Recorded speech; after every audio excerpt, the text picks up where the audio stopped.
Have you ever opened your refrigerator and realized that a quiet revolution may already be sitting on the shelf in front of you? Not a revolution of politics, not a revolution of technology, but a revolution of food. A revolution that could transform human health, reshape agriculture, reduce environmental pressure, and perhaps even change the relationship between humanity and the countless living beings that share this planet with us. Right now, somewhere in the world, a stream of creamy oat milk is flowing through a highly automated production line. Nearby, giant stainless steel tanks are transforming humble plant ingredients into products that look, smell, and sometimes even taste remarkably similar to traditional animal-based foods. Across modern supermarkets, shelves that once belonged almost entirely to dairy milk and meat products are now filled with alternatives made from oats, almonds, soybeans, peas, cashews, coconuts, and many other plants. Only a few decades ago, this would have sounded almost impossible. Milk without cows, burgers without cattle, sausages without pigs, ice cream without dairy, cheese without animal milk. Yet today, these products are no longer strange experiments. They are becoming part of everyday life for millions of people. The question is, why? Why are so many consumers changing eating habits that have existed for generations? Why are scientists, nutrition experts, food engineers, environmental researchers, and investors paying such close attention to plant-based foods? And perhaps most fascinating of all, how can something as simple as a tiny seed become a creamy beverage, a juicy burger, or a protein-rich food capable of competing with products that humanity has consumed for thousands of years? The answers take us into a world far more extraordinary than most people imagine. A world where biology meets engineering, where chemistry meets nutrition, where artificial intelligence works alongside agriculture, and where some of humanity's oldest ethical questions intersect with some of its newest technologies. Before we dive into this remarkable journey, take a moment to like this video and subscribe to the channel. If you enjoy deep scientific documentaries that explore health, technology, human behavior, and the future of our world, your support helps us continue creating these long-form investigations. Now let's begin. Imagine standing inside a modern supermarket. Look around carefully. You might notice something that would have been rare only a generation ago. Entire sections dedicated to plant-based products. Oat milk, almond milk, soy milk, pea protein beverages, plant-based yogurt, plant-based burgers, plant-based sausages, plant-based chicken alternatives, plant-based seafood alternatives. At first glance, these products may seem like simple substitutes, but beneath their packaging lies a much bigger story. A story connected to human health, a story connected to environmental sustainability, a story connected to economics, a story connected to science, and for many people, a story connected to compassion. For most of human history, obtaining food required tremendous effort. People hunted, they gathered, they farmed, they raised animals. Food was survival. There were few alternatives. The primary concern was obtaining enough calories to stay alive. Today, however, much of the developed world faces a very different challenge. Instead of asking whether food is available, many people are asking what kind of food promotes long-term health. Scientists have spent decades studying the relationship between diet and chronic disease. Again and again, researchers have observed that dietary patterns rich in whole plant foods are associated with numerous health benefits. Vegetables, fruits, legumes, whole grains, nuts, seeds. These foods contain vitamins, minerals, antioxidants, and fiber that play important roles throughout the body. Unlike animal foods, plants naturally contain dietary fiber. Fiber may not sound exciting. It does not receive the same attention as protein. It is not marketed with flashy advertisements. Yet fiber performs extraordinary functions inside the human body. It helps support digestive health. It contributes to feelings of fullness. It assists with blood sugar regulation. It supports healthy cholesterol levels. And perhaps most fascinating of all, it nourishes trillions of microscopic organisms living inside our digestive system. Today, scientists increasingly describe the gut microbiome as one of the most important ecosystems associated with human health. Within every healthy person lives an entire universe of microorganisms. Together, they help regulate digestion, immunity, metabolism, and many other biological functions. When we consume fiber-rich foods, we are feeding not only ourselves, but also many of the beneficial microorganisms that help support our well-being. This growing understanding of nutrition has encouraged many people to rethink what appears on their plates. Some are motivated primarily by health. Others are motivated by environmental concerns. Others by ethics. Many by a combination of all three. And this brings us to one of the most important questions of our time. Can humanity continue producing food in the same way as populations grow and resources become increasingly strained? Food production requires land. Food production requires water. Food production requires energy.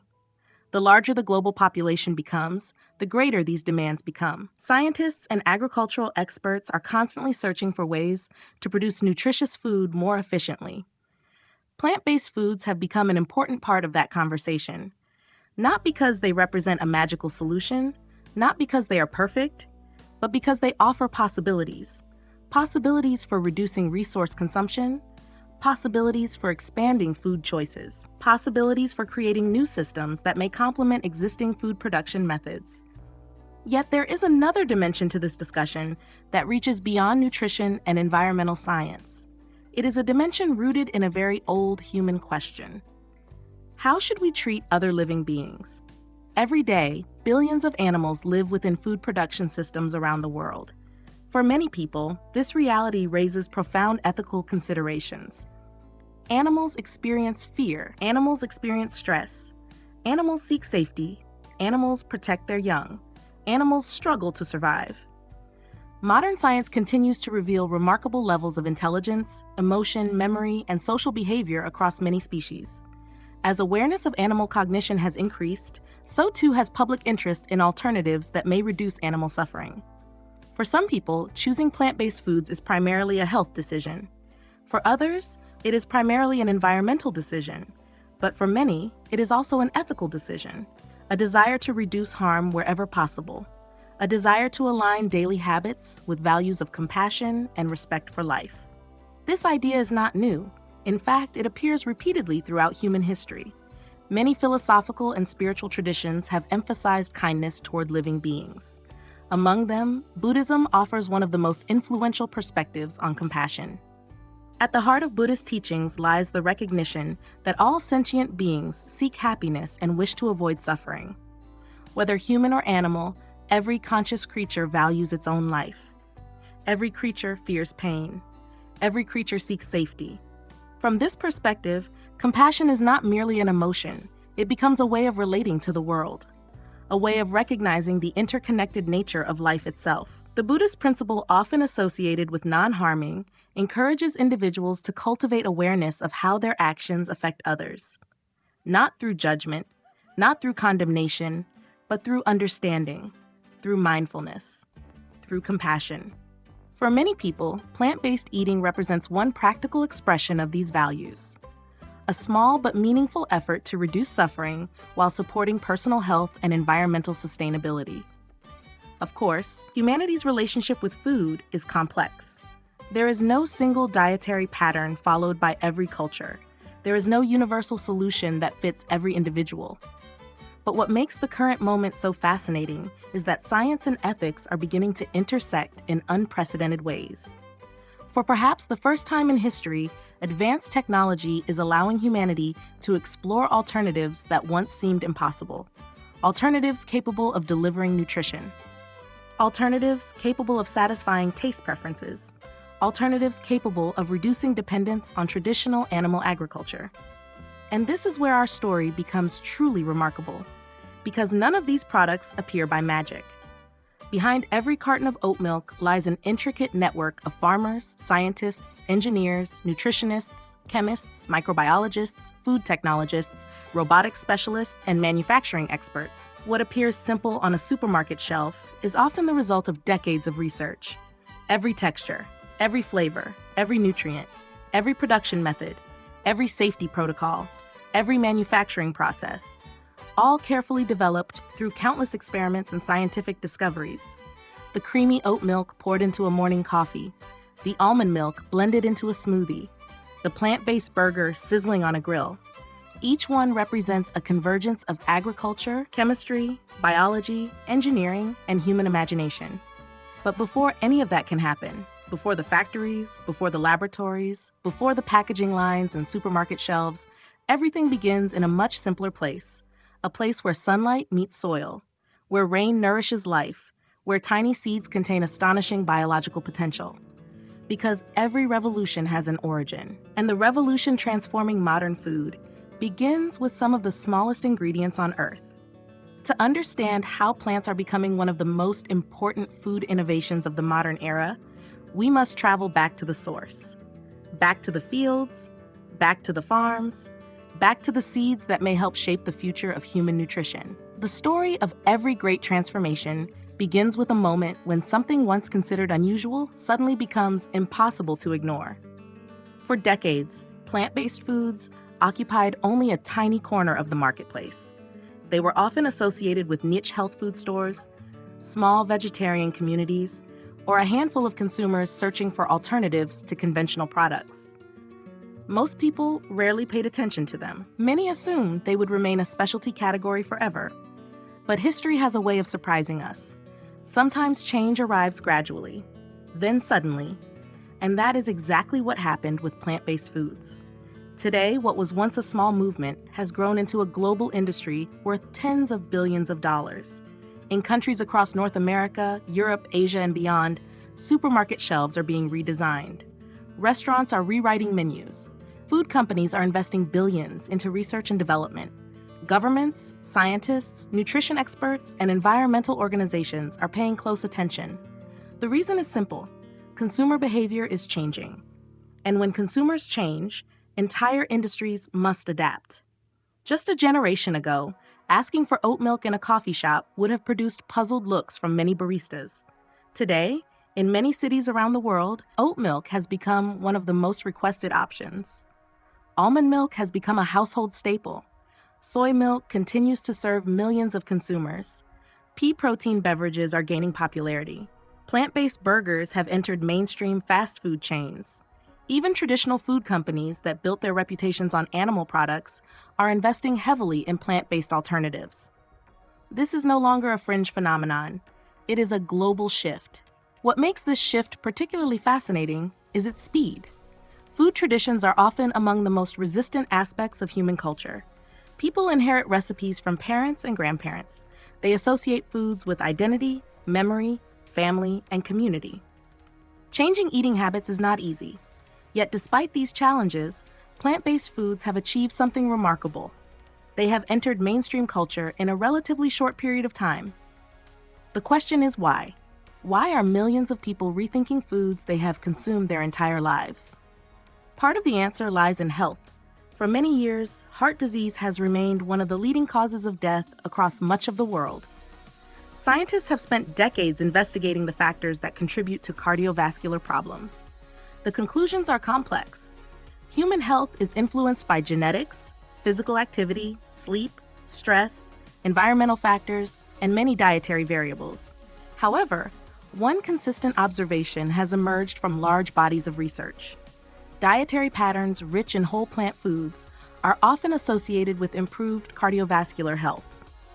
Many consumers have become increasingly aware of this information. They are reading nutrition labels more carefully. They are asking more questions. They are paying closer attention to what enters their bodies every day. Instead of viewing food solely as a source of calories, many people now view food as an investment in long-term well-being. This shift in thinking has changed purchasing decisions around the world. Another factor driving the growth of plant-based foods involves a challenge that affects millions of people directly: lactose intolerance. Many people are surprised to learn that the ability to digest lactose throughout adulthood is actually less common globally than they might assume. For countless individuals, consuming traditional dairy products can lead to discomfort, bloating, digestive distress, gas, abdominal pain.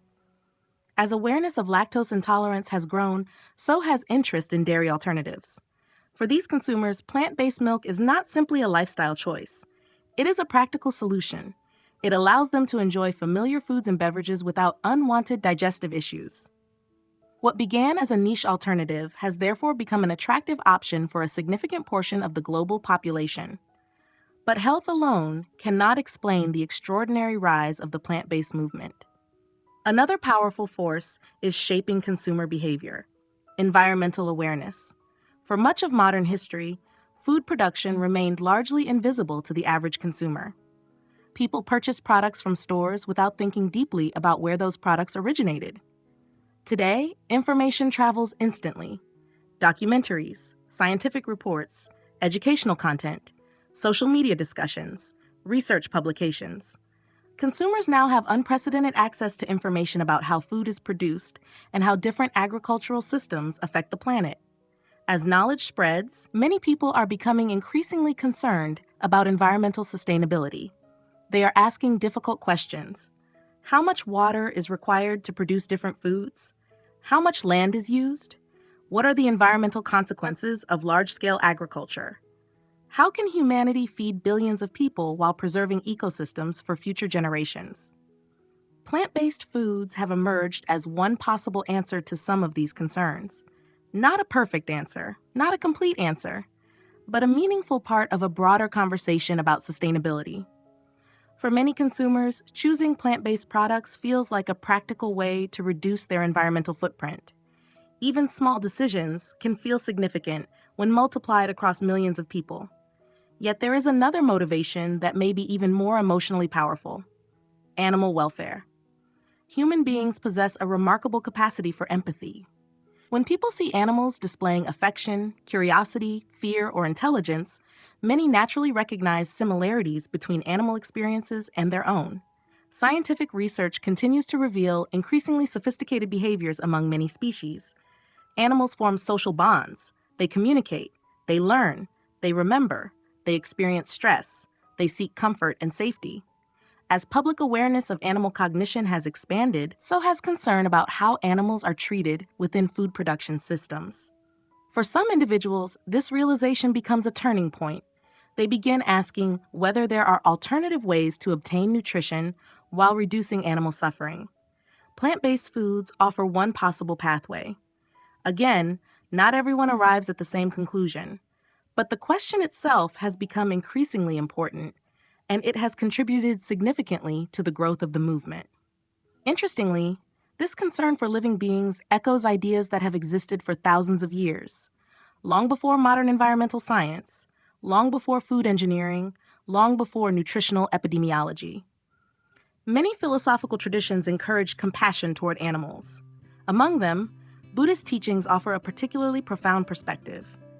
Within Buddhism, compassion is often understood not as selective kindness, but as an expansive awareness that embraces all sentient life. Every creature values its existence. Every creature seeks happiness. Every creature fears suffering. From this perspective, reducing unnecessary harm becomes a meaningful expression of wisdom and compassion. For many people exploring plant-based eating, these ideas resonate deeply. Not necessarily as religious doctrine, but as ethical reflection. A reminder that food choices can carry moral dimensions alongside nutritional and environmental considerations. As these values spread throughout society, younger generations have become especially influential. Millennials and members of Generation Z have grown up in a world unlike any previous generation. They have access to more information than any generation before them. With a few taps on a screen, they can access scientific studies, documentaries, expert interviews, and global conversations. As a result, many younger consumers think about food differently. They often ask questions beyond taste and price. Where was this produced? What environmental impact does it have? How does it affect health? How does it affect animals? What values does this purchase support? These questions have transformed consumer culture. For many younger people, food is no longer simply fuel. It has become part of personal identity, part of lifestyle, part of a broader worldview. The rise of social media has amplified these trends. Images of colorful plant-based meals circulate across platforms every day. Athletes share stories of plant-focused diets. Doctors discuss nutrition. Environmental advocates discuss sustainability. Chefs demonstrate innovative recipes. Consumers exchange experiences and information. What once required years to spread can now travel around the globe in hours. The result is a powerful feedback loop. Growing awareness creates growing demand. Growing demand attracts investment. Investment drives innovation. Innovation improves products. Improved products attract more consumers, and the cycle continues. This process has given rise to some of the most recognizable brands in the modern food industry. Companies focused on oat milk, almond milk, soy products, and plant-based meat alternatives have transformed from small startups into major global businesses. They have challenged long-established assumptions about what consumers want. More importantly, they have demonstrated that many people are willing to embrace alternatives when those alternatives offer compelling benefits. Yet perhaps the most remarkable aspect of this transformation is that it is still in its early stages. The technologies continue to evolve. The products continue to improve. Researchers continue to refine flavor, texture, nutrition, and sustainability. Each year brings new innovations, new ingredients, new production methods, new possibilities. What we are witnessing today may represent only the beginning of a much larger transformation. But despite the sophisticated technologies, billion-dollar investments, and global market growth, every product ultimately depends on something surprisingly simple: a seed, a grain, a bean, a nut. No matter how advanced the factory becomes, no matter how sophisticated the engineering becomes, everything starts with raw materials provided by nature. Because before there can be oat milk, there must be oats. Before there can be soy protein, there must be soybeans. Before there can be plant-based burgers, there must be plants capable of providing the proteins, oils, and nutrients that make those products possible. And so, to truly understand the rise of this new food empire, we must leave the supermarkets behind. We must travel beyond the factories, beyond the laboratories, beyond the marketing campaigns. We must return to the fields where the journey begins, to the farms where future foods first emerge from the soil, to the remarkable seeds that may help shape the next chapter in the story of human nutrition. Every revolution begins with raw materials, before the laboratories, before the factories, before the marketing campaigns, before the cartons of plant milk lining supermarket shelves, before the plant-based burgers sizzling on restaurant grills. There is a seed, small, silent, unassuming, yet hidden within that tiny package is a remarkable concentration of biology, chemistry, and nutritional potential. The future of plant-based food does not begin inside a high-tech manufacturing facility. It begins in vast agricultural landscapes stretching toward the horizon, fields of golden oats swaying under the wind, rows of soybean plants absorbing sunlight, almond orchards blooming beneath clear skies, pea crops growing across fertile farmland, cashew trees thriving in tropical regions. At first glance, these fields may appear ordinary, but to food scientists, agricultural experts, and nutrition researchers, they represent something extraordinary. They are the foundation of a new food system, a system built not upon livestock, but upon plants carefully selected for their nutritional value, functional properties, and ability to nourish billions of people. However, not every seed is suitable, not every harvest is accepted, and not every crop can become part of a premium plant-based product. The journey begins with an intense process of selection. Because in modern food production, quality is everything. Among the most important ingredients in the plant-based industry is the humble oat. For centuries, oats were primarily known as animal feed and breakfast cereal. Today, they have become one of the stars of the alternative milk industry. The reason lies within their unique composition. Oats contain carbohydrates that contribute natural sweetness. They contain soluble fiber, particularly beta-glucans, which have attracted significant scientific interest because of their potential role in supporting healthy cholesterol levels. They also possess a naturally creamy texture when processed correctly. These characteristics make oats particularly attractive for producing beverages that mimic the smooth mouthfeel of traditional dairy milk. Then there are almonds. Almonds have been valued for thousands of years. Rich in healthy fats, vitamin E, and numerous plant compounds, they have become one of the most recognizable ingredients in the plant milk market. Their mild flavor and natural richness make them appealing to consumers seeking a light and refreshing alternative. Soybeans occupy a special place in the history of plant-based nutrition. Long before plant-based foods became trendy in the West, soy products had already been consumed across parts of Asia for centuries. Soybeans are remarkable because they contain relatively high levels of protein compared with many other plant foods. Their amino acid profile makes them particularly useful in creating nutritionally balanced products. From tofu to soy milk, soybeans have demonstrated how versatile plant proteins can be. Peas may seem like an unlikely candidate for revolutionizing food, yet pea protein has become one of the most important ingredients in modern plant-based meat production. Peas provide concentrated protein while maintaining a relatively neutral flavor. This allows food scientists greater flexibility when designing products intended to resemble traditional meat. Cashews bring yet another unique contribution.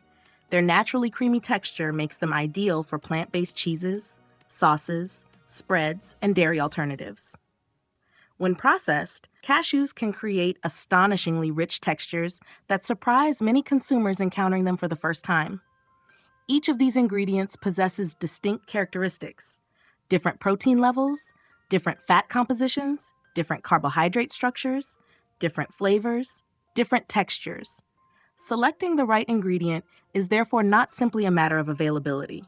It is a sophisticated scientific decision, and that decision begins long before harvest. Modern agriculture increasingly relies on data. Farmers today often use satellite imagery, weather forecasting systems, soil analysis, drones, and artificial intelligence to optimize crop production. What once depended largely upon experience and intuition now combines traditional agricultural knowledge with advanced technology. Sensors embedded in fields can monitor moisture levels. Weather models can predict environmental conditions. Drones can detect signs of crop stress before they become visible to the human eye.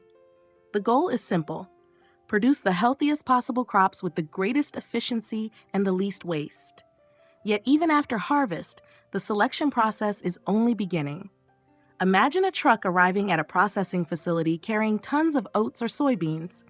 To the untrained eye, every seed may look nearly identical. But food manufacturers see something very different. Every batch must undergo rigorous inspection because tiny variations can significantly affect the final product. One of the first factors evaluated is moisture content. Water plays a crucial role in food quality. Too much moisture can encourage microbial growth and reduce shelf stability. Too little moisture may indicate problems during cultivation or storage. Specialized instruments analyze samples rapidly, ensuring that every shipment falls within strict quality parameters.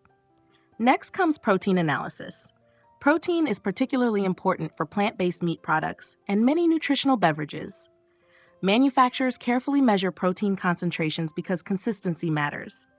Consumers expect the same taste, texture, and nutritional profile every time they purchase a product. Achieving that consistency requires precise control over raw materials. Natural oil content is another critical factor. Ingredients such as almonds and cashews derive much of their appeal from healthy fats. These oils contribute creaminess, flavor, and texture. Variations in oil content can alter the characteristics of the final product. As a result, detailed testing becomes essential. Size uniformity also plays an important role. A processing facility may handle millions of individual seeds every day. Uniform size improves manufacturing efficiency. It allows equipment to operate more consistently. It helps ensure predictable processing outcomes. What appears to be a minor detail can have major implications at industrial scale.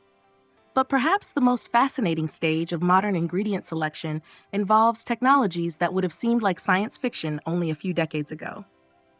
Artificial intelligence now plays a growing role in food inspection. Advanced camera systems observe enormous streams of seeds moving along conveyor belts. These cameras capture thousands of images every second. Machine learning algorithms analyze each image almost instantly. They identify cracked seeds, discolored seeds, damaged seeds, mold-affected seeds, foreign materials, objects too small or too subtle for human inspectors to detect reliably at such speeds. The system never becomes tired, never loses concentration, never blinks. Every item is evaluated according to strict standards. Optical sensors provide another layer of precision. These systems analyze reflected light across multiple wavelengths. Subtle differences in color can reveal information about quality, maturity, composition, and potential defects. Seeds that appear identical to human eyes may reveal important differences when examined through advanced optical technologies. In some facilities, X-ray systems add yet another level of protection. X-rays allow manufacturers to detect foreign objects hidden inside large volumes of raw material, tiny stones, metal fragments, unexpected contaminants. These systems help ensure food safety before ingredients continue through the production process. Together, artificial intelligence, optical inspection, and X-ray technology create a powerful quality control network. Millions of seeds can be evaluated with extraordinary precision. Yet technology's influence extends beyond inspection. It is transforming agriculture itself. Around the world, robots are increasingly becoming partners in food production. Autonomous harvesting machines can navigate fields with remarkable accuracy. Using sensors, cameras, GPS guidance systems, and machine learning algorithms, these machines identify crops ready for harvest. They operate with precision that reduces waste and improves efficiency. Sorting robots perform tasks once handled manually. They separate materials according to size, quality, and composition. They work continuously, day and night, maintaining consistent performance throughout entire production cycles. This automation is not simply about reducing labor, it is about maximizing resource efficiency. Every damaged seed represents lost energy, lost water, lost nutrients, lost economic value. Reducing waste benefits producers, consumers, and the environment alike. Some advanced agricultural systems even use robotic monitoring platforms that travel through fields collecting data. These machines evaluate plant health, growth rates, soil conditions, and environmental factors. The information helps farmers make informed decisions that improve crop quality while reducing unnecessary inputs. As technology continues to evolve, the relationship between agriculture and innovation grows increasingly interconnected. Yet despite all these sophisticated systems, something important remains unchanged. Nature still provides the foundation. Sunlight still powers photosynthesis, rain still nourishes crops, soil still supports life. The seeds themselves remain biological miracles, each containing genetic instructions refined through millions of years of evolution.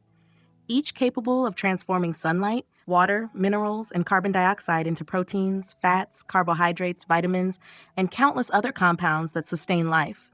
Perhaps that is what makes this story so fascinating. The future of food may appear futuristic. Artificial intelligence, robotics, machine learning, advanced manufacturing, yet at its heart remains something ancient, a seed growing in the soil, a partnership between nature and human ingenuity. And once these carefully selected ingredients pass every quality test, their journey enters a completely new stage, a stage where raw agricultural products begin their transformation into something entirely different. The oats, almonds, soybeans, peas, and cashews that arrived as simple crops are about to undergo an extraordinary process, a process that will unlock proteins, release nutrients, create textures, and ultimately transform humble seeds into the foods of the future. Their first transformation is about to begin. The seeds have arrived. After traveling through fields, harvesters, inspection systems, artificial intelligence scanners, and rigorous quality controls, they finally reach their destination, a modern food manufacturing facility. At first glance, the building resembles something closer to a pharmaceutical laboratory than a traditional food factory. Stainless steel tanks tower several stories high. Pipes stretch across ceilings like metallic arteries. Sensors monitor every stage of production. Computers track temperatures, pressures, flow rates, and chemical properties in real time. Everything is designed around one objective: transforming simple plant ingredients into a smooth, nutritious, and appealing beverage that millions of people can enjoy. Many consumers imagine plant milk as nothing more than nuts or grains blended with water. In a home kitchen, that description is not entirely wrong, but industrial production is a very different world. Creating a product that remains stable, tastes pleasant, delivers consistent nutrition, and survives transportation across continents requires a remarkable combination of biology, chemistry, engineering, and food science. And it all begins with water. Water is often called the universal solvent. Without it, life as we know it would not exist. Inside a plant milk factory, water serves as the key that unlocks the nutritional potential hidden within every seed. The first stage is soaking. At first, this process appears deceptively simple. Large quantities of oats, soybeans, almonds, or cashews are immersed in carefully controlled tanks of water. But beneath the surface, an extraordinary transformation is beginning.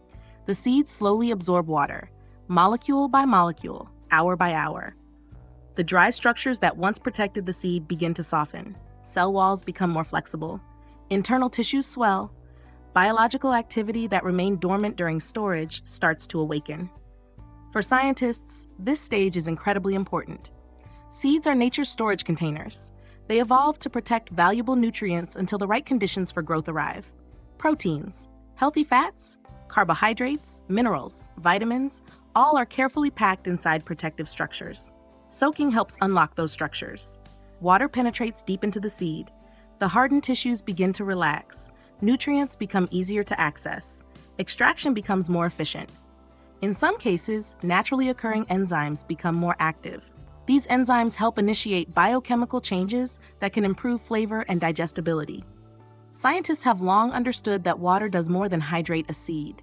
It triggers life itself. A dry seed may remain dormant for months or even years. Yet with the arrival of moisture, biological systems begin preparing for growth. Plant milk manufacturers carefully take advantage of these natural processes. The goal is not to grow a new plant. The goal is to make the nutrients inside the seed easier to access. Temperature plays a crucial role. Too cold, and the process becomes inefficient. Too warm, and unwanted microbial growth may occur. Everything is monitored carefully. Sensors constantly measure conditions inside the soaking tanks. Modern food factories operate with extraordinary precision because consistency matters. Consumers expect the same taste and texture every time they open a carton. Once soaking is complete, the ingredients move to the next stage. This is where the transformation becomes dramatically more visible. Massive grinding systems begin their work. The machinery is powerful. In some facilities, the sound resembles the steady hum of industrial engines. Inside these machines, soaked seeds encounter immense mechanical force. The objective is straightforward: break open the cells, release the nutrients, create an extremely fine suspension. Every plant cell is surrounded by a protective wall. This wall evolved to defend the contents inside. But for plant milk production, those contents must be liberated. Proteins need to enter the liquid. Healthy fats need to disperse. Microscopic nutrients need to become available. The grinding process accomplishes exactly that. Powerful blades, high-speed rotors, and advanced milling systems reduce the ingredients into incredibly small particles. The transformation happens quickly. Whole oats become a creamy slurry. Soybeans become a nutrient-rich suspension. Almonds release their valuable oils. Cashews release compounds responsible for their famous richness. What emerges no longer resembles the original ingredient. The structure of the seed has been fundamentally altered. This stage is essential because nutrients trapped inside intact cells are difficult to access. Breaking those cells open dramatically increases extraction efficiency. Proteins disperse into the liquid. Natural oils become available. Complex carbohydrates interact with water. The mixture begins developing the characteristics associated with plant milk. Yet the process remains far from complete. At this point, the liquid still contains large particles, fragments of fiber, cell wall material, pieces of plant tissue. The texture would be unpleasant if packaged and sold immediately. No consumer wants a gritty beverage.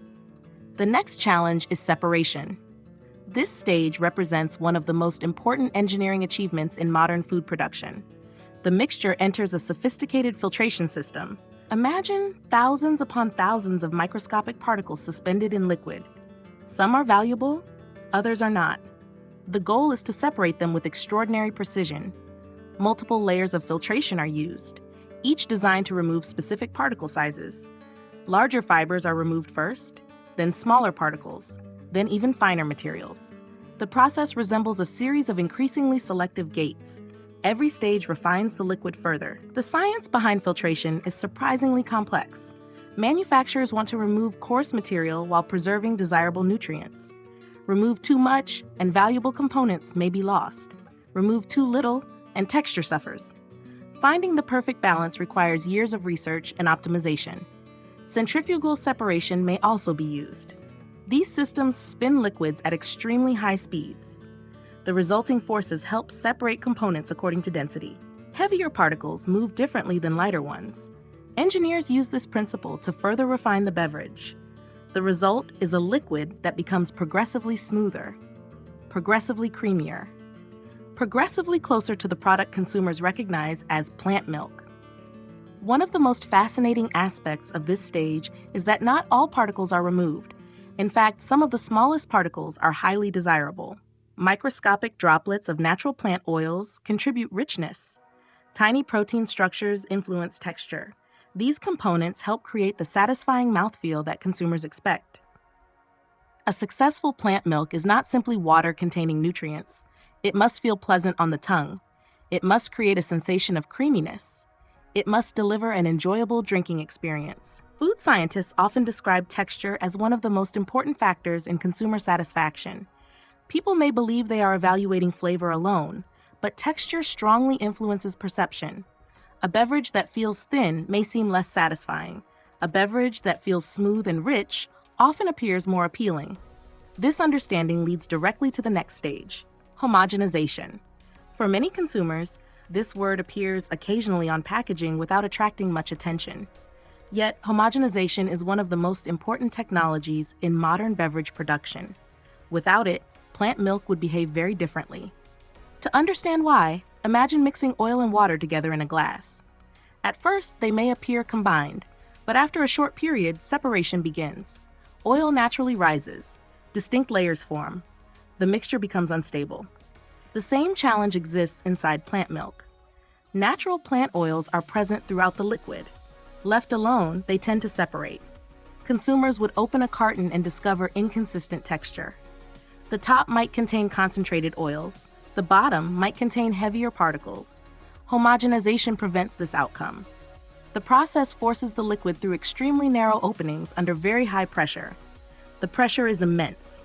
As the liquid passes through, larger oil droplets are shattered into extraordinarily tiny droplets. Many become so small that they are invisible to the human eye. These microscopic droplets remain distributed throughout the beverage. Instead of separating quickly, they stay suspended. The result is a stable product with a smooth and uniform texture. Every sip tastes consistent. Every pour looks the same. Every carton delivers the experience consumers expect. From a scientific perspective, homogenization is a remarkable achievement. It manipulates physical structures on a microscopic scale, not by adding large quantities of chemicals, but by using pressure, fluid dynamics, and engineering principles. This stage also contributes to mouthfeel. Smaller droplets create a creamier sensation. The beverage feels richer, more luxurious, more satisfying. Many consumers are surprised to learn how much texture influences perception. The brain interprets smoothness as quality, consistency as freshness, creaminess as indulgence. Homogenization helps create all of these impressions. By the time the liquid leaves this stage, an extraordinary transformation has occurred. The oats, almonds, soybeans, peas, or cashews that entered the factory no longer resemble their original form. Their nutrients have been extracted. Their structures have been broken apart. Their proteins have been dispersed. Their oils have been transformed into microscopic droplets. Their textures have been refined through advanced engineering.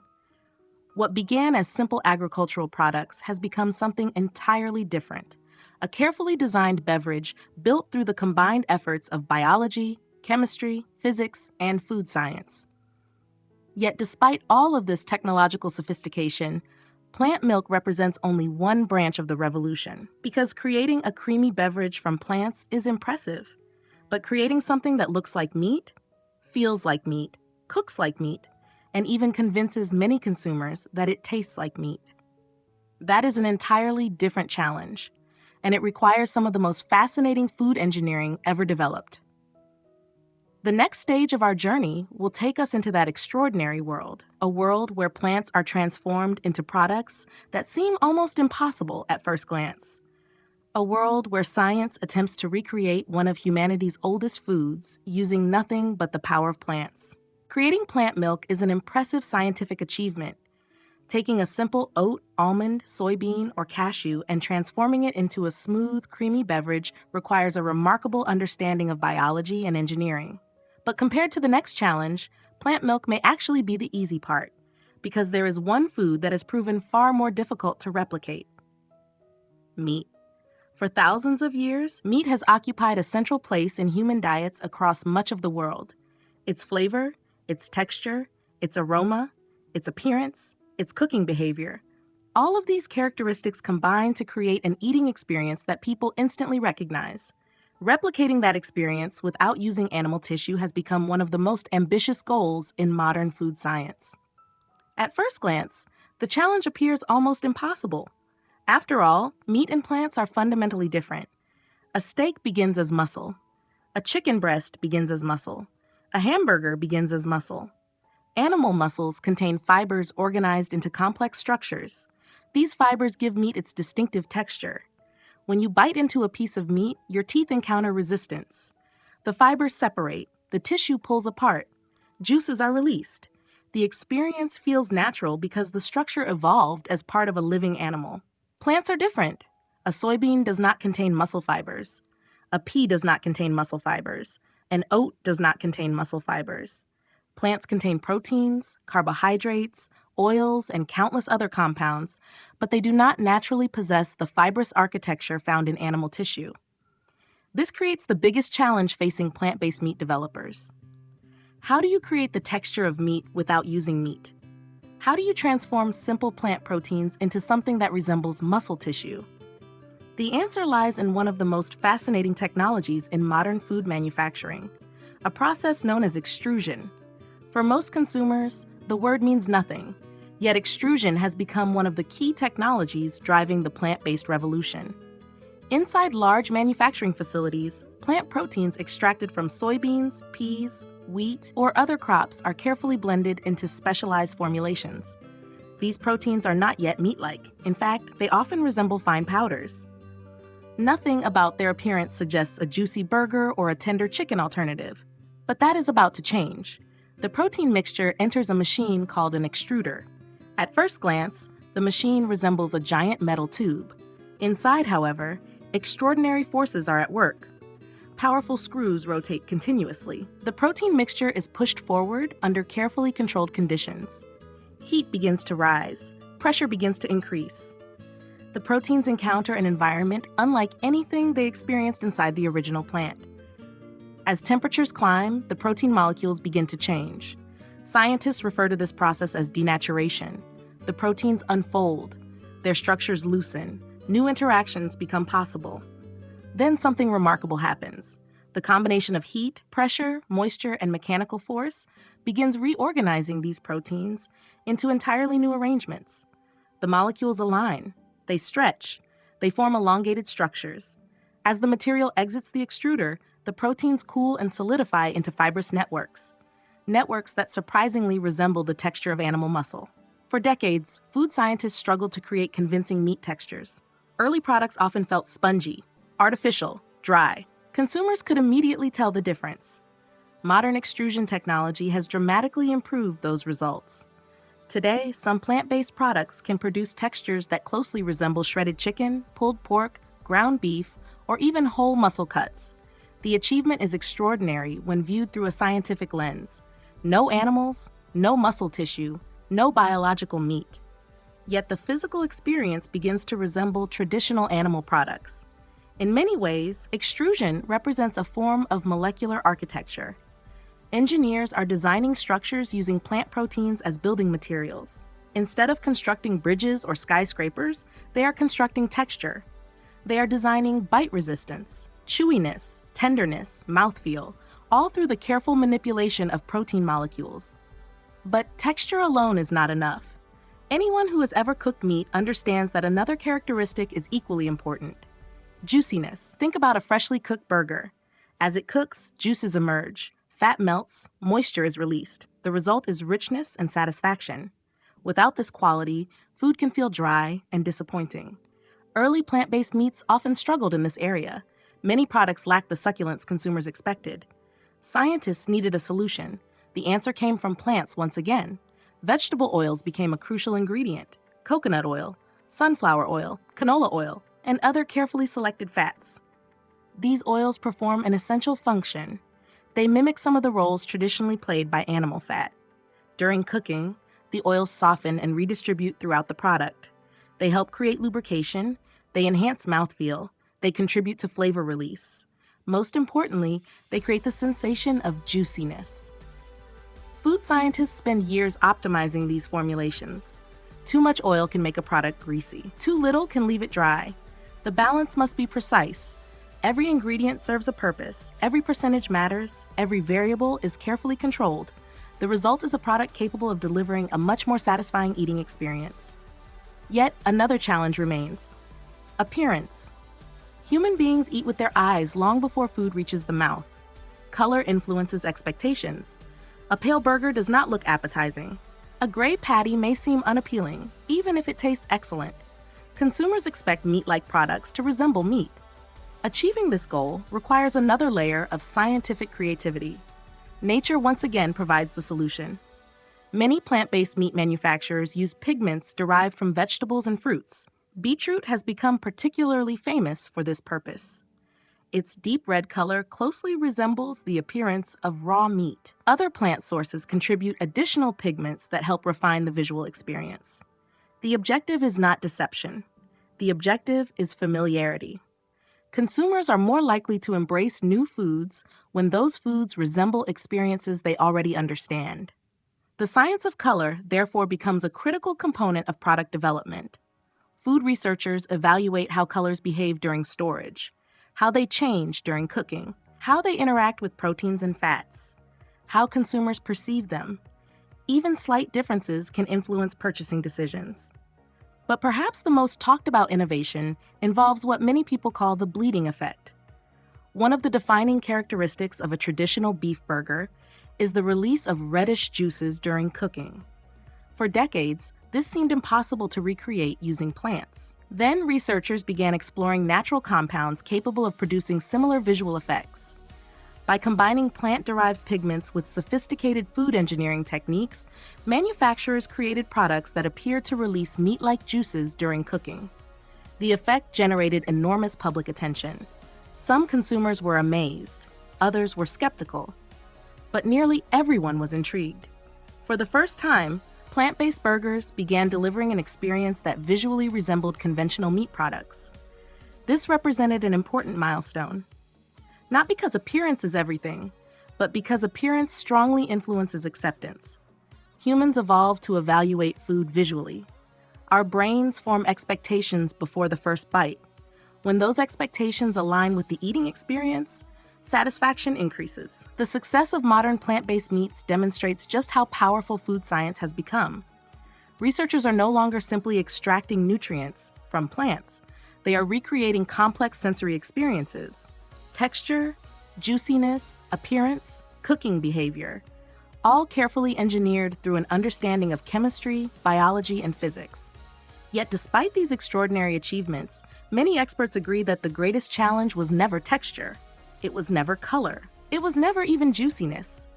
The most difficult challenge has always been flavor, because flavor exists at the intersection of chemistry and perception. Humans can detect thousands of aromatic compounds. Tiny molecular differences can dramatically alter taste experiences. People may forgive slight differences in appearance. They may accept minor differences in texture, but flavor is far less forgiving. A burger can look perfect. It can feel perfect. Yet if the flavor is wrong, consumers immediately notice. This is where the true complexity of plant-based food development begins. Scientists must understand not only how foods are structured, they must understand how foods are perceived, how aromas travel through the air, how taste receptors interact with molecules, how the brain interprets sensory information, how expectations influence experience. In many ways, flavor represents the final frontier. The place where chemistry becomes psychology, the place where molecules become memories, and the place where plant-based innovation faces its most fascinating challenge yet. Because creating something that looks like meat is impressive. Creating something that feels like meat is remarkable. But creating something that truly satisfies the human palate may be the most difficult scientific puzzle of all. And that is exactly where our journey leads next. Creating the texture of meat from plants is an extraordinary scientific achievement, but texture alone cannot convince the human brain. A burger may look convincing. It may feel convincing. It may even sizzle on a grill like traditional meat. Yet if the flavor is wrong, the illusion disappears instantly. This is where plant-based food science enters one of its most fascinating territories: the science of taste, the science of aroma, the the science of human perception. Because the truth is something many people never realize. What we call flavor is not actually created by the tongue alone. Flavor is one of the most complex sensory experiences in the human body. It is a collaboration between the tongue, the nose, the brain, memory, emotion, and expectation. Every bite we take activates an astonishing biological system that has evolved over millions of years. Understanding that system is the key to understanding how plant-based foods are becoming more realistic than ever before. Let us begin with the tongue. For centuries, scientists believed taste was relatively simple. Today, we know it is far more sophisticated. The human tongue contains specialized receptors capable of detecting several primary taste categories: sweet, salty, sour, bitter, and umami. Each of these sensations serves an evolutionary purpose. Sweetness often signals energy-rich foods. Throughout human history, sweet flavors frequently indicated the presence of carbohydrates that could provide valuable calories. Saltiness helps the body identify essential minerals. Sourness may warn of spoilage or fermentation. Bitterness often acts as a defense mechanism, helping organisms avoid potentially harmful substances. And then there is umami, perhaps the most intriguing taste of all. The word originates from Japan and is often translated as savory. Umami is commonly associated with foods rich in amino acids and proteins. It contributes depth, richness, satisfaction. Many of the flavors people associate with meat are strongly connected to umami. This creates an enormous challenge for plant-based food developers. How do you recreate one of the defining sensory characteristics of meat without using meat itself? The answer lies in chemistry. Plants contain thousands of naturally occurring compounds. Many of these molecules interact with human taste receptors. Others influence aroma perception. Scientists have spent decades identifying which compounds contribute to savory flavors and how they can be combined to create satisfying taste experiences. Certain mushrooms contain naturally occurring substances associated with umami. Tomatoes provide similar compounds. Seaweed contributes additional flavor-enhancing molecules. Fermented ingredients often contain complex flavor profiles that increase depth and richness. By carefully combining these ingredients, food scientists can build layers of flavor that mimic characteristics traditionally associated with animal products. Yet flavor is only partly about taste. In fact, a surprising amount of what people perceive as flavor actually comes from smell. Consider what happens when you have a severe cold. Food suddenly seems bland. Even favorite meals lose much of their appeal. This occurs because aroma molecules normally travel into the nasal cavity during eating. The brain combines taste and smell into a unified experience. Remove aroma and much of flavor disappears. For this reason, modern food scientists devote enormous attention to aromatic compounds. Researchers analyze hundreds of volatile molecules released during cooking. Some contribute roasted notes. Others contribute smoky notes. Others create nutty, buttery, savory, or caramelized sensations. The goal is not merely to imitate meat. The goal is to create an experience that feels familiar, satisfying, and enjoyable. One of the most important scientific discoveries in this area involves a phenomenon known as the Maillard reaction. This reaction plays a major role in many of the flavors people love. When bread develops a golden crust, when coffee beans are roasted, when vegetables caramelize, when meat browns on a grill. The Maillard reaction is often involved. The process occurs when amino acids and sugars interact under heat. The resulting chemical transformations generate hundreds of new flavor compounds. These compounds contribute complex aromas and rich savory notes. For plant-based meat developers, understanding the Maillard reaction has been essential. Because the reaction does not belong exclusively to animal products, it is a fundamental chemical process. When plant proteins and natural sugars are carefully formulated and cooked, similar reactions can occur. The result is the development of roasted aromas and savory characteristics that many consumers associate with traditional cooking. This is one reason modern plant-based burgers often smell dramatically different from earlier generations of products. Scientists have learned how to harness chemistry more effectively. They are not simply mixing ingredients. They are designing flavor systems. Every ingredient contributes to a larger sensory experience. Every compound plays a role. Every molecule matters. Yet flavor alone is not enough. Consumers increasingly expect plant-based foods to provide meaningful nutrition. A product that tastes good but lacks nutritional value cannot fulfill the broader goals of the movement. This brings us to another fascinating aspect of food science: nutritional engineering. One common misconception is that all plant-based products are automatically healthier than animal-based foods. Reality is more nuanced. Nutrition depends on the specific ingredients, processing methods, and overall dietary patterns involved. Responsible food developers understand this complexity. Their objective is not merely to create alternatives. Their objective is to create nutritionally balanced alternatives. One important nutrient often discussed in plant-based nutrition is vitamin B12. This vitamin plays a crucial role in nerve function, red blood cell production, and various metabolic processes. Because vitamin B12 is not naturally abundant in most plant foods, many plant-based products are fortified with carefully measured amounts. Fortification allows manufacturers to help consumers meet nutritional needs while following plant-focused diets. Calcium is another important consideration.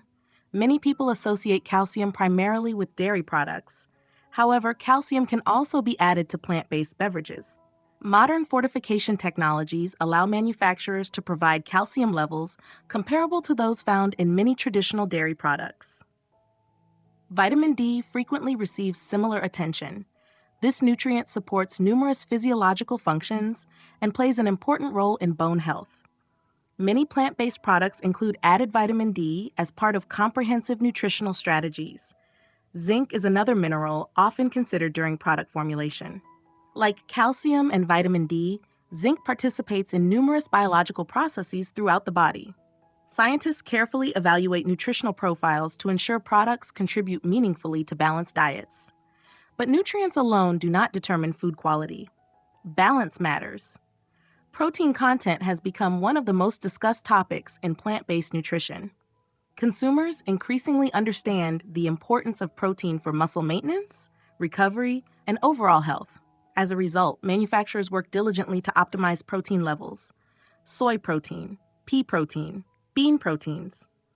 Various plant sources contribute valuable amino acids. Food scientists often combine different ingredients to achieve desired nutritional outcomes. Healthy fats also play an important role. Not all fats are the same. Some plant-derived fats contribute texture and flavor while also supporting nutritional objectives. Nuts, seeds, plant oils. Each brings unique characteristics. Selecting the right combination requires careful formulation. Then there is fiber, perhaps one of the greatest nutritional advantages associated with many plant-based foods. Unlike animal products, plants naturally contain dietary fiber. Fiber supports digestive health. It contributes to satiety. It helps nourish beneficial microorganisms within the gut. Modern research continues revealing fascinating connections between fiber intake and overall well-being. For many nutrition experts, increasing fiber consumption remains one of the simplest dietary improvements people can make.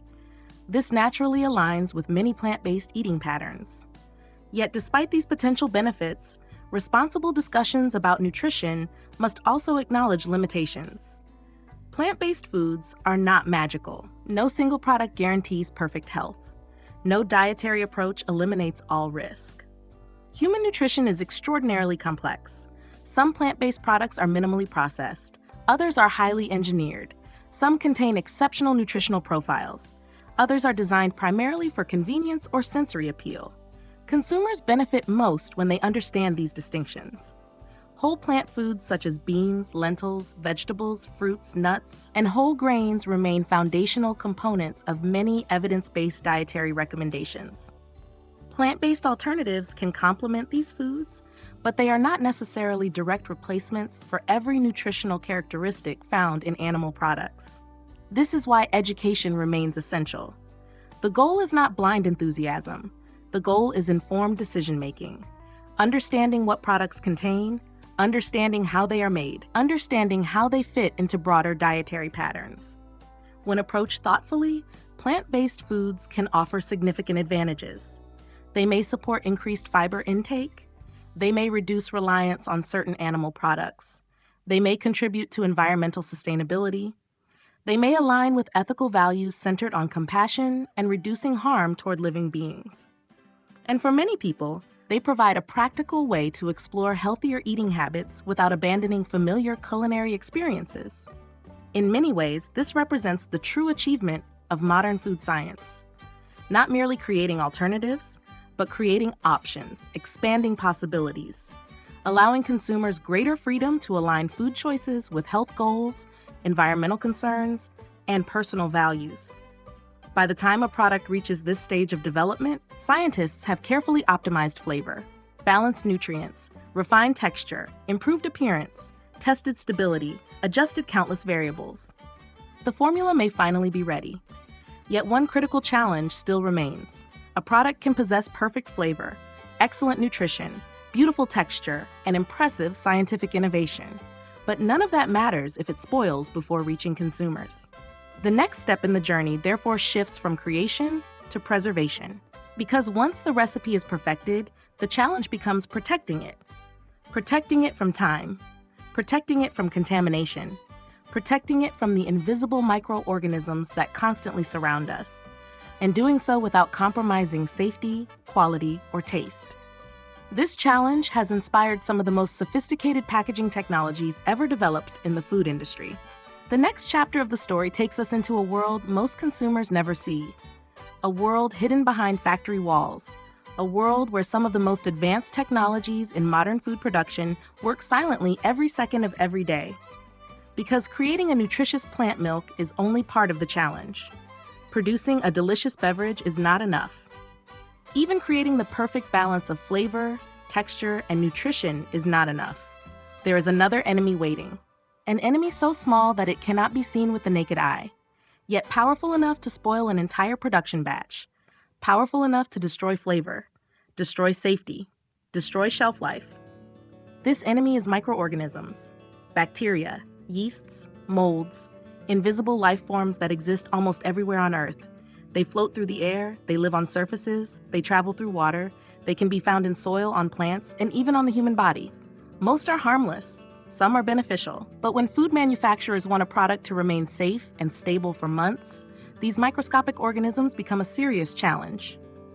The story of modern food packaging is, in many ways, a story about humanity's ongoing battle against microbial contamination.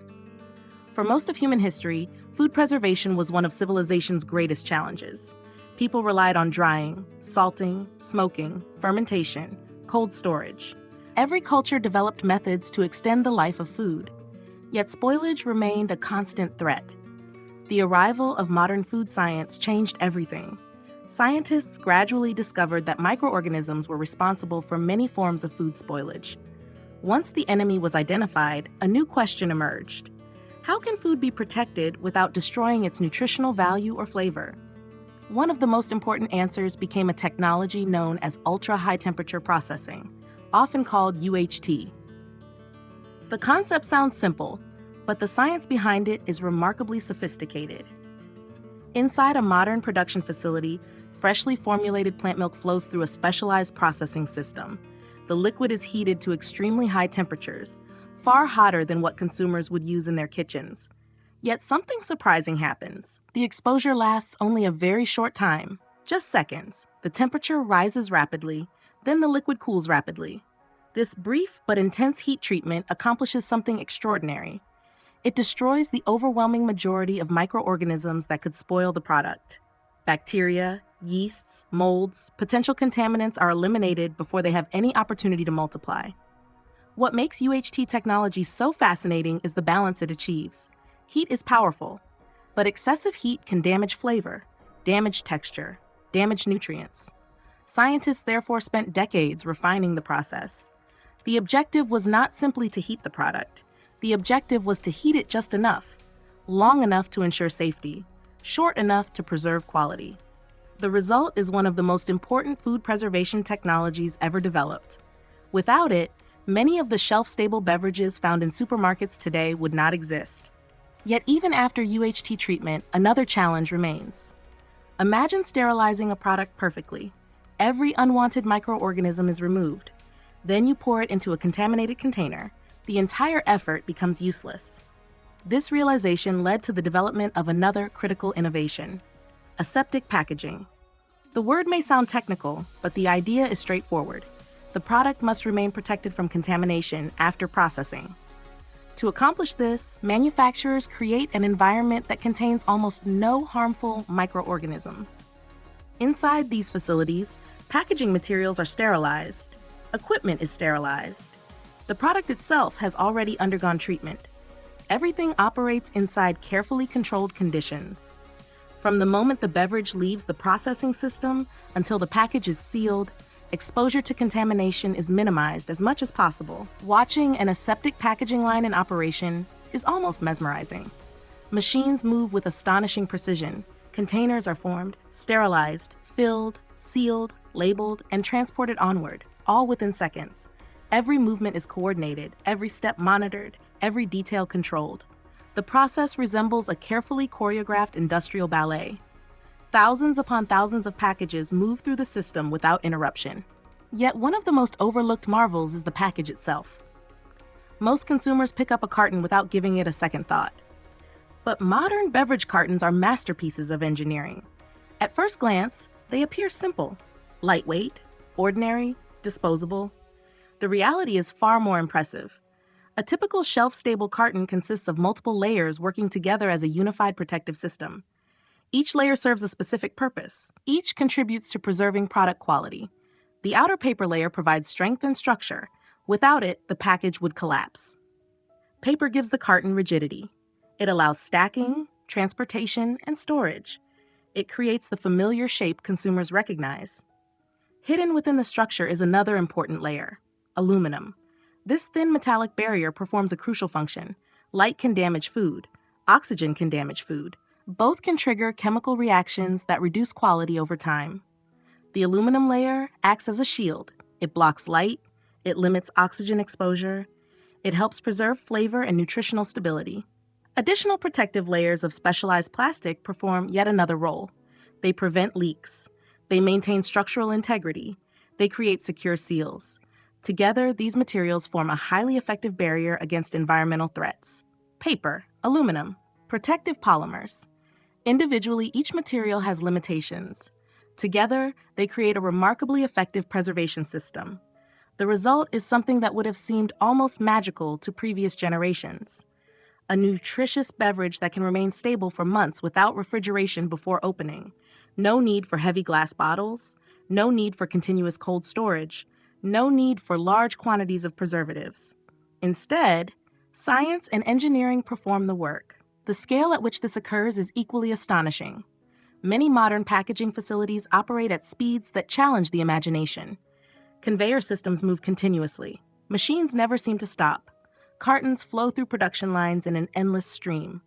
In some facilities, tens of thousands of packages can be filled and sealed every hour, every single hour, day after day, week after week. Imagine standing beside such a line. The speed is almost difficult to comprehend. One package, then another, thousands moving past every few minutes. Human workers remain important, but much of the process is now supported by advanced automation. Robotic systems perform repetitive tasks with extraordinary consistency. Mechanical arms transfer products. Automated systems stack cartons. Robotic palletizers organize shipments for transportation. Unlike humans, robots do not become fatigued. They do not lose concentration after long shifts. They repeat complex movements with remarkable precision. This consistency helps improve both efficiency and quality. Yet perhaps the most fascinating participant in the modern factory is not a machine arm or conveyor belt. It is artificial intelligence. AI has quietly become one of the most powerful tools in food manufacturing. Throughout the packaging process, cameras observe products continuously. Thousands of images are captured every minute. Algorithms analyze these images in real time. A slightly crooked label, a damaged carton, an imperfect seal, a minor defect invisible to many human observers. The system detects them instantly. Problematic products can be removed before reaching consumers. This level of inspection would have been impossible only a few decades ago. Artificial intelligence also monitors broader production conditions: temperature, pressure, flow rates, equipment performance, environmental conditions. Data streams continuously into monitoring systems. If something begins to drift outside acceptable parameters, Operators receive immediate alerts. Potential issues can be addressed before they become serious problems. The result is a manufacturing environment that is safer, more efficient, and more reliable than ever before. Consumers rarely see these systems. They simply purchase a carton from a shelf, pour it into a glass, and enjoy the product.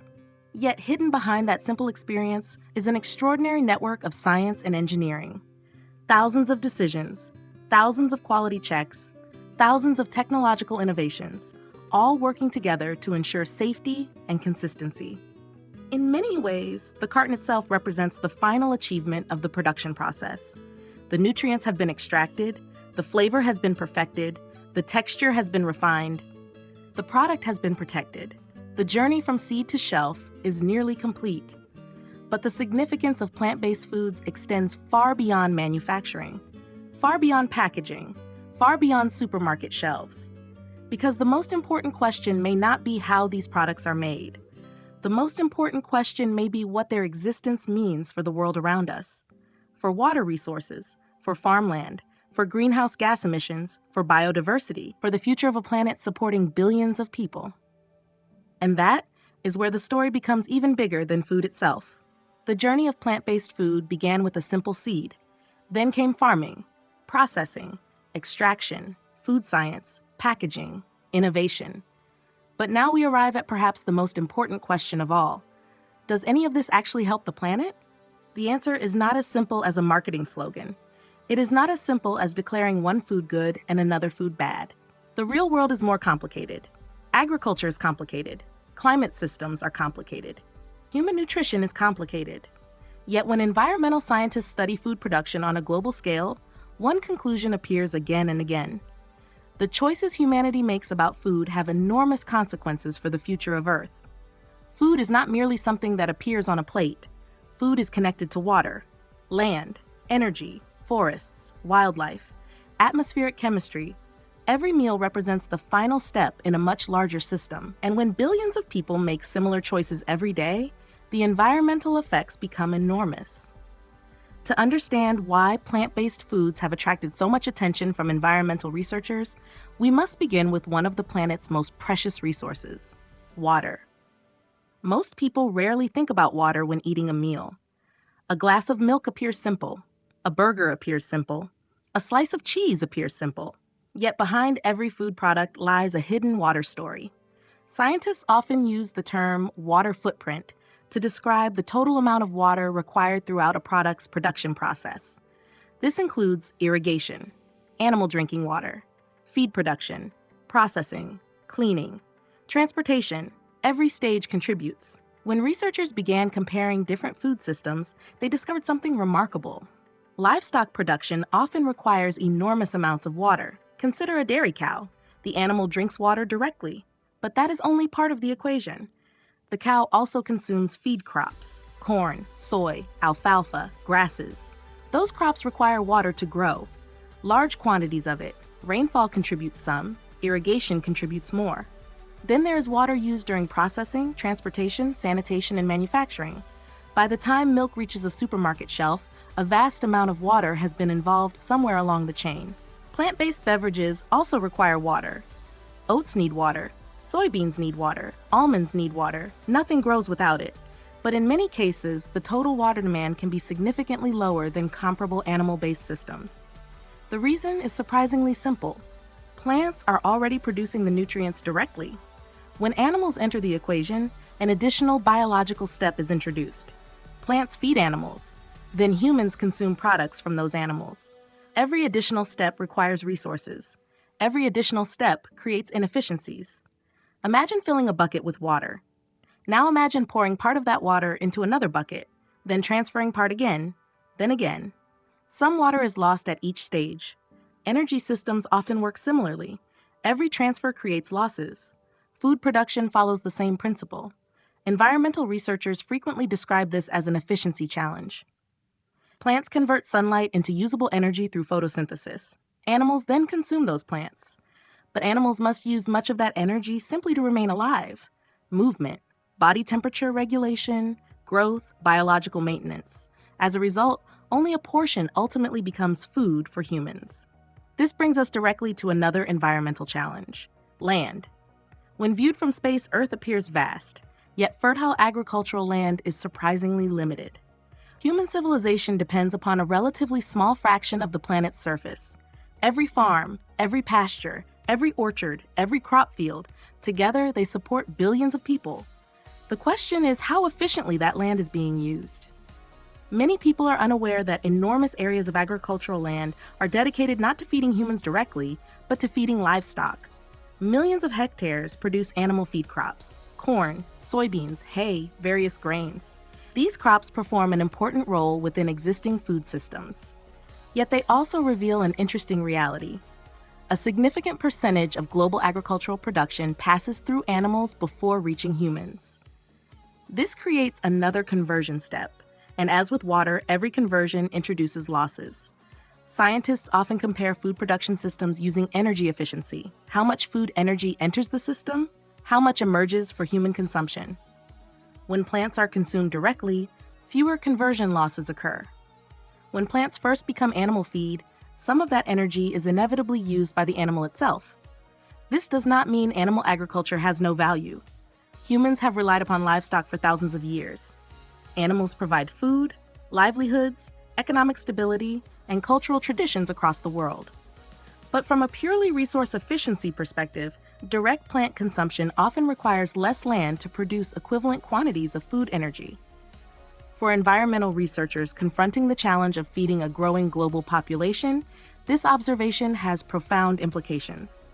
If humanity can produce more nutrition using fewer resources, pressure on ecosystems may decrease. Less land conversion, less habitat loss, more opportunities to preserve forests and biodiversity. And biodiversity matters more than many people realize. Every forest removed for agricultural expansion affects countless species. Birds, insects, mammals, reptiles, microorganisms, entire ecosystems depend upon intact habitats. Protecting biodiversity is not merely about saving individual species. It is about maintaining the stability of the natural systems that support life itself. Then there is perhaps the most discussed environmental issue of the modern era: climate change. Few topics generate as much scientific attention. Few topics carry such profound implications for future generations. And once again, food production plays a significant role. Agriculture contributes greenhouse gas emissions through multiple pathways. Machinery uses fuel, fertilizers generate emissions, transportation creates emissions, processing facilities consume energy. Every stage contributes. Yet livestock production introduces an additional factor: methane. Methane is a powerful greenhouse gas. Certain animals, particularly ruminants such as cattle, naturally produce methane during digestion. This biological process has existed for millions of years. It is a normal part of their physiology. But at modern industrial scales, the cumulative effect becomes significant. Millions upon millions of animals collectively generate substantial methane emissions. Environmental scientists therefore examine methane carefully when evaluating agricultural systems. Plant-based foods are not emission-free. Tractors still operate, factories still consume electricity, transportation still occurs, packaging still requires resources. Every product has an environmental footprint. However, many life cycle assessments indicate that plant-based alternatives often generate lower greenhouse gas emissions compared with comparable animal-derived products. Again, the explanation frequently comes back to efficiency: fewer resource conversions, less energy loss, reduced methane production, lower overall environmental burden. One of the most striking examples involves a simple comparison. Imagine two glasses sitting side by side on a table. One contains cow's milk, the other contains oat milk. To the consumer, both may appear similar. Both are creamy. Both can be poured into coffee. Both can be consumed at breakfast. Yet their production histories differ dramatically. One required growing feed, raising livestock, managing animal health, milking operations, transportation, processing. The other primarily required cultivating oats and transforming them into a beverage.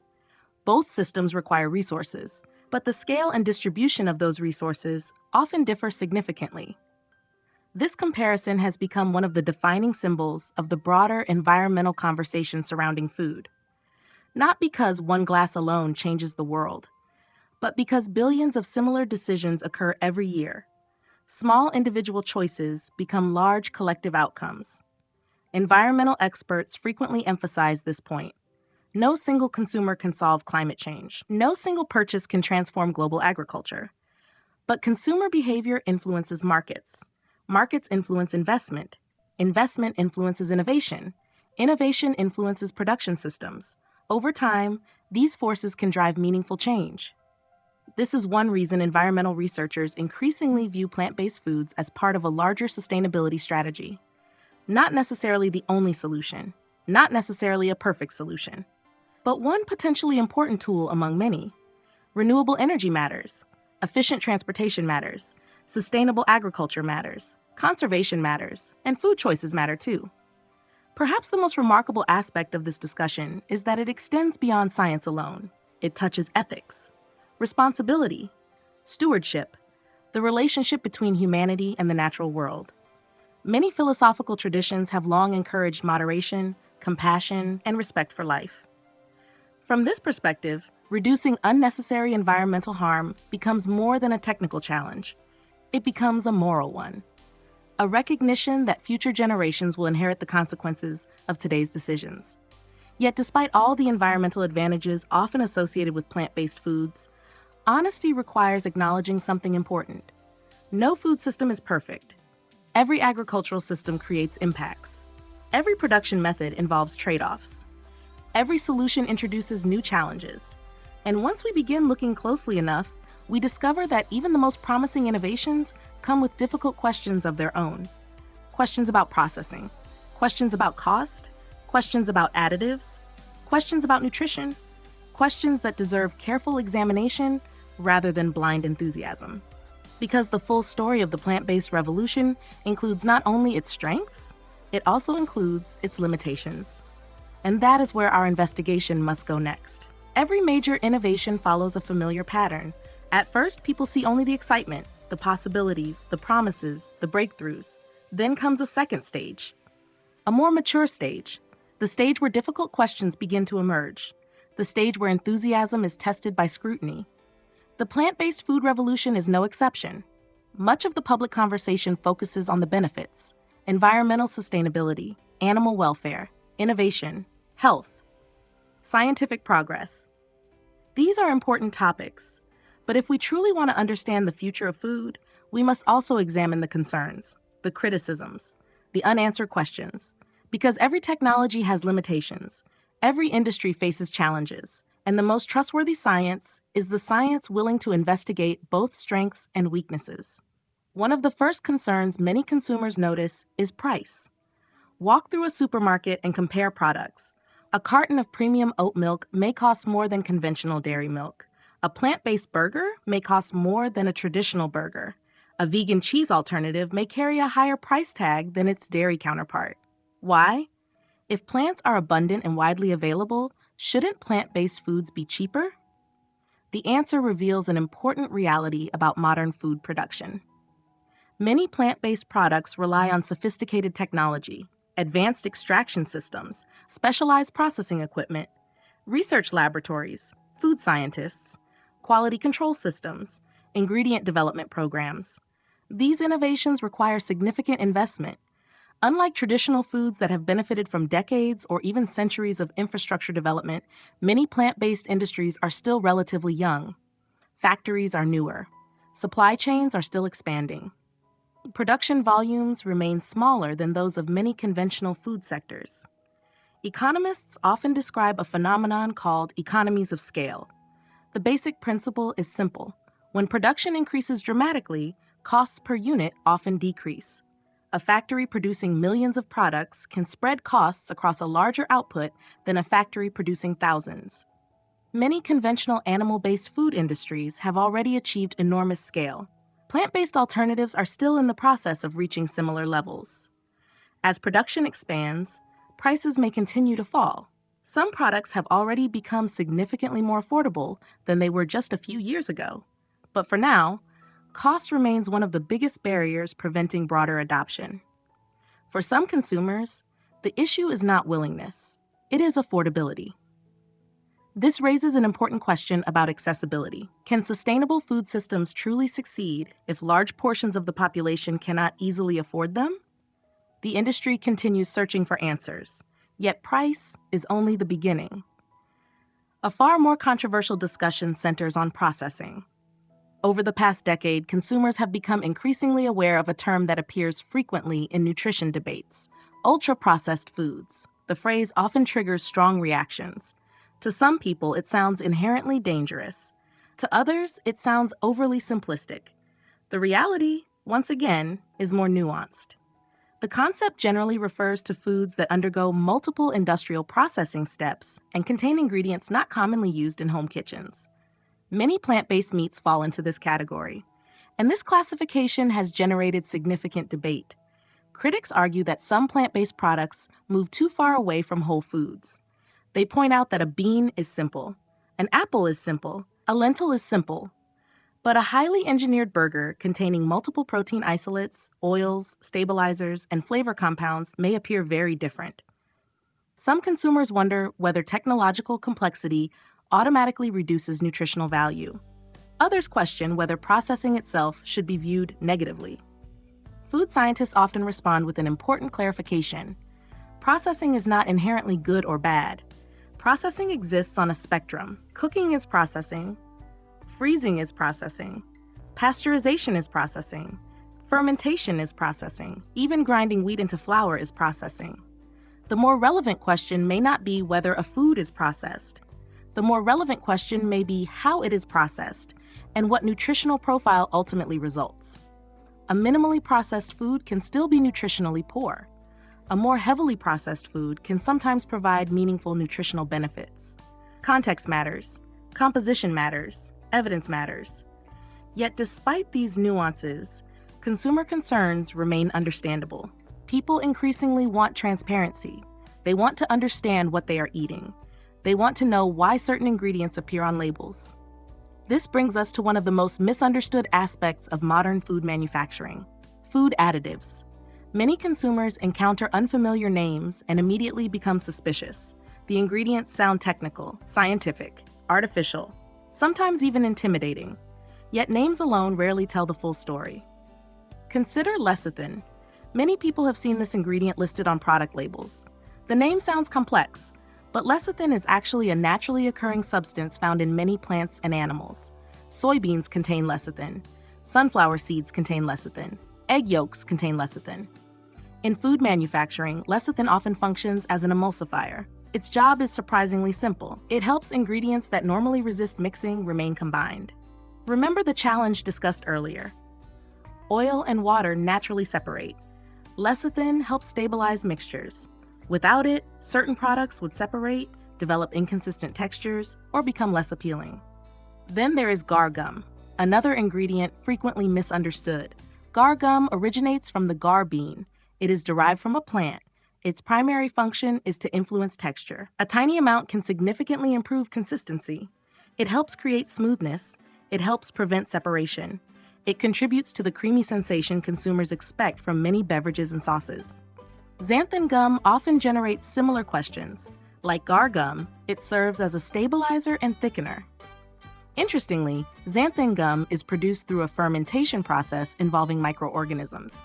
The resulting ingredient has become widely used throughout the food industry because of its effectiveness at very low concentrations. These ingredients often appear mysterious because consumers rarely encounter them in daily cooking. Yet from a scientific perspective, their functions are generally straightforward. They help products remain stable. They improve texture. They enhance consistency. They reduce waste by extending usability. The next question naturally follows: are they safe? This is where scientific evidence becomes essential. Food safety agencies around the world evaluate ingredients extensively before approving their use.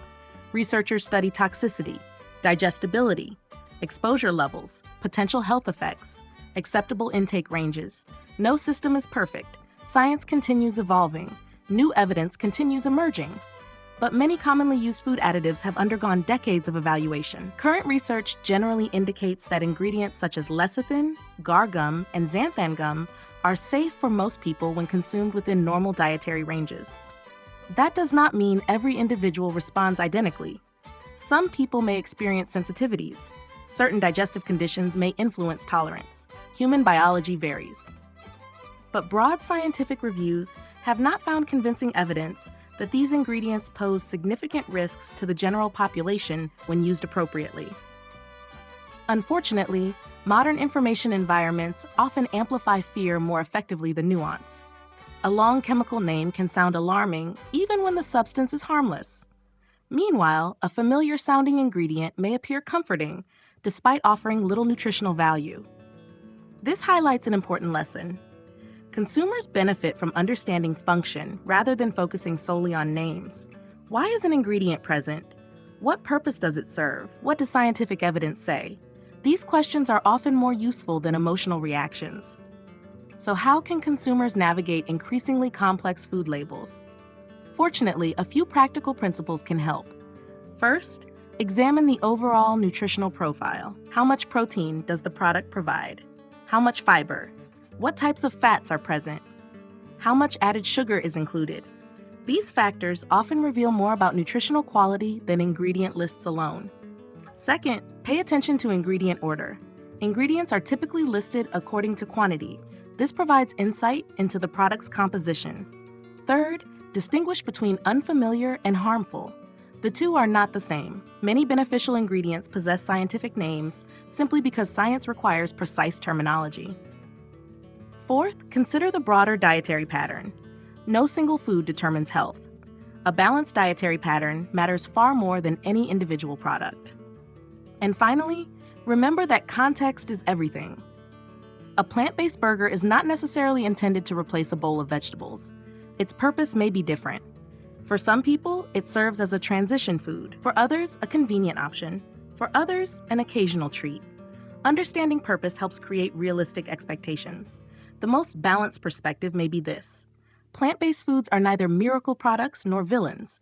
They are tools. Some are highly nutritious, some are less nutritious, some are minimally processed, some are heavily engineered.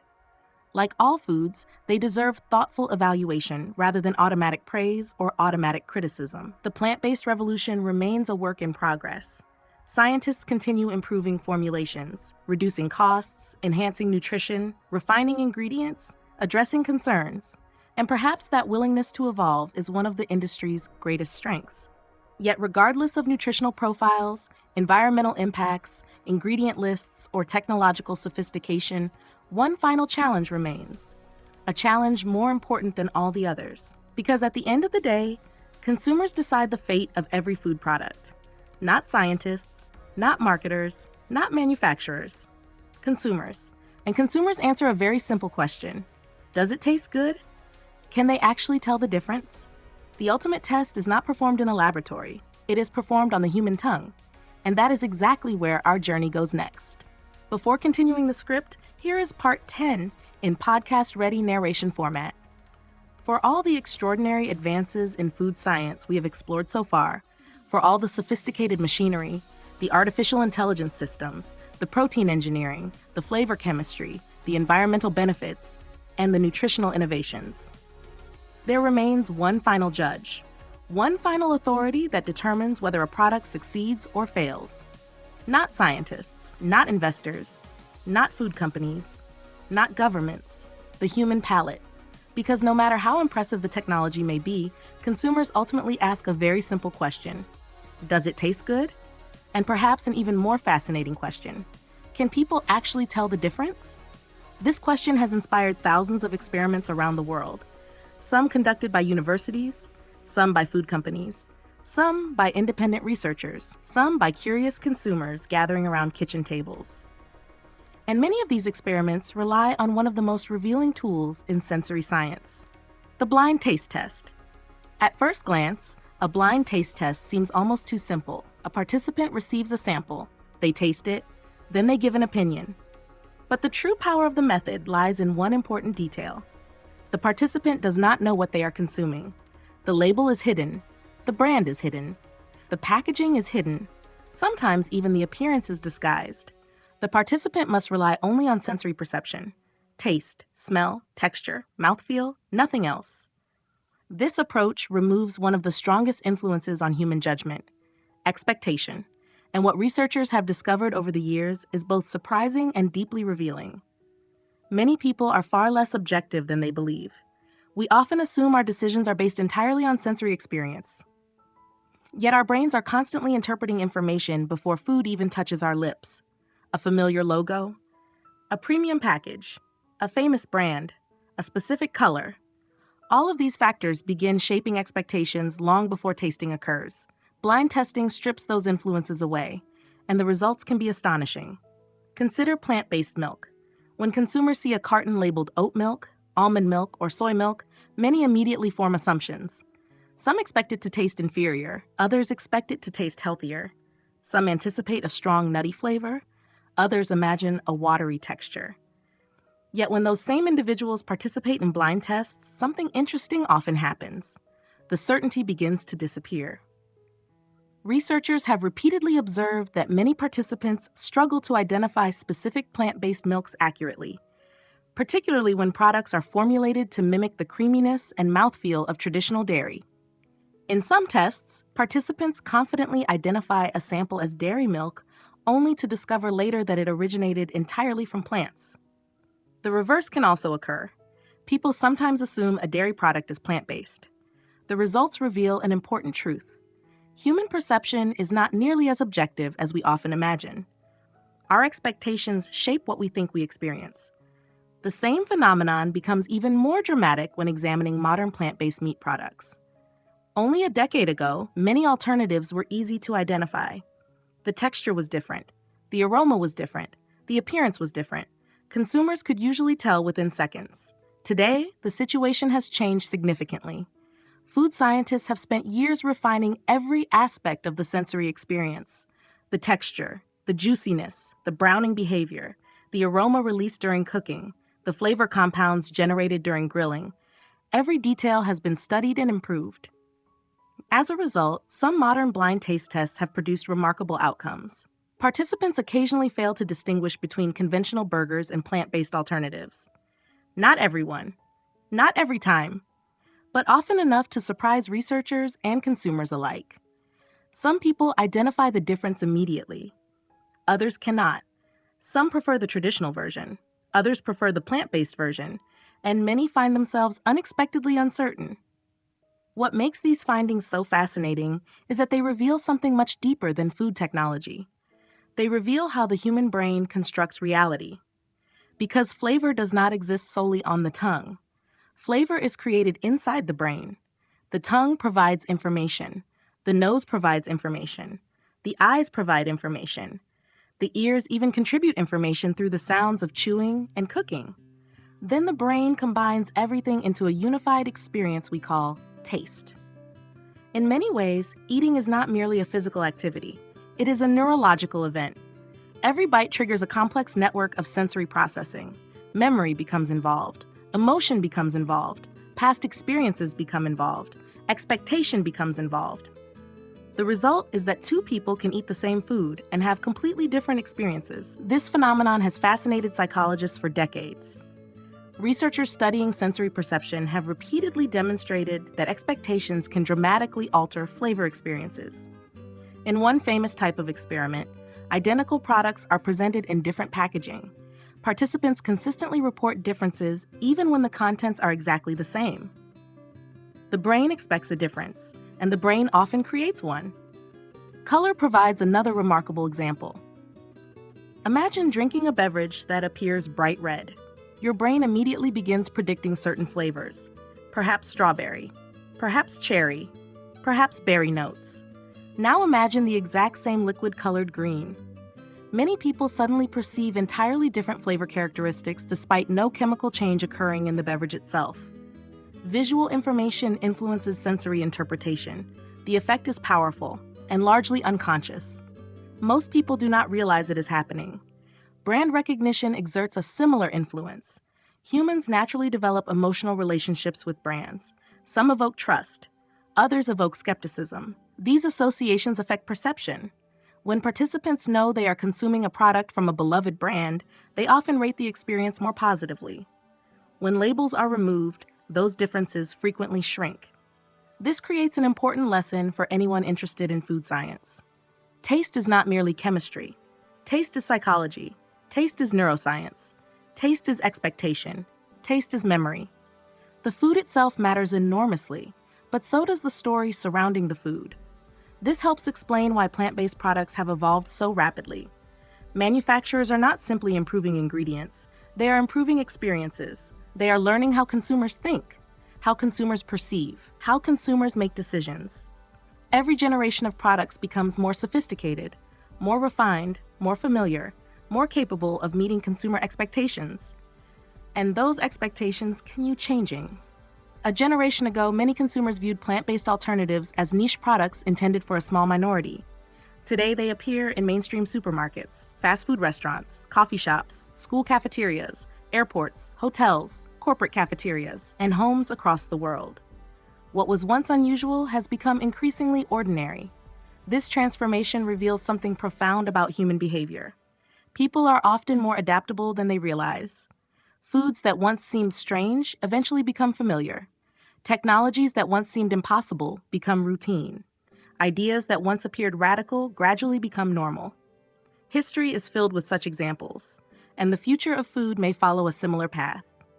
Because if the present moment already allows scientists to create plant-based products that can surprise experienced consumers in blind taste tests, if current technology can already replicate textures, aromas, and flavors that seemed impossible only a few years ago, then an even bigger question emerges. What happens next? What happens when artificial intelligence becomes even more powerful? When food science becomes even more precise? When agriculture becomes more automated? When entirely new protein sources become available? If today's products are already challenging our assumptions about what food can be, then the future may be far more extraordinary than we can currently imagine. And that future is already beginning to take shape. As remarkable as today's plant-based foods may seem, the truth is that we are likely standing at the very beginning of a much larger transformation. When historians look back at this era decades from now, they may not remember it simply as the period when oat milk became popular or when plant-based burgers appeared in supermarkets. They may remember it as the moment humanity fundamentally reimagined the way food is produced. For most of human history, agriculture followed a familiar pattern. Seeds were planted in soil. Crops depended on weather. Rain determined harvests. Drought threatened livelihoods. Floods destroyed fields. Farmers worked with nature, but they were also constantly at its mercy. Today, that relationship is beginning to change. Around the world, scientists, engineers, farmers, and entrepreneurs are building technologies that would have seemed almost impossible just a generation ago. Technologies designed not only to feed a growing population, but to do so using fewer resources, less land, less water, less waste, and potentially with less suffering for animals and less pressure on the planet. One of the most fascinating developments is something known as vertical farming. Imagine entering a building in the center of a major city. From the outside, it looks like an ordinary warehouse, but inside there are no tractors, no vast fields, no dependence on weather forecasts. Instead, rows of plants rise toward the ceiling in carefully organized layers, one level above another, and another, and another. Some facilities contain dozens of growing layers stacked vertically. This is why the system is called vertical farming. Rather than expanding outward across large areas of land, agriculture begins expanding upward. Every square meter becomes dramatically more productive. The concept is surprisingly elegant. Plants need only a few essential things: water, nutrients, carbon dioxide, the right temperature, and light. Traditional farming relies on sunlight. Vertical farming creates its own. Advanced LED lighting systems provide precisely calibrated wavelengths designed to maximize plant growth. Scientists can adjust light intensity, light duration, even specific colors within the light spectrum. Plants receive exactly what they need, nothing more, nothing less. The results can be extraordinary. Many vertical farms use a fraction of the water required by conventional agriculture. Water circulates through closed-loop systems. Instead of disappearing into the surrounding environment, much of it is captured and reused. Every drop becomes more valuable. Every resource becomes more efficient. Another advantage is predictability. Traditional agriculture must constantly adapt to weather. A sudden drought, a heat wave, unexpected storms, pests, disease outbreaks. Vertical farms largely remove these variables. Temperature remains stable, humidity remains controlled.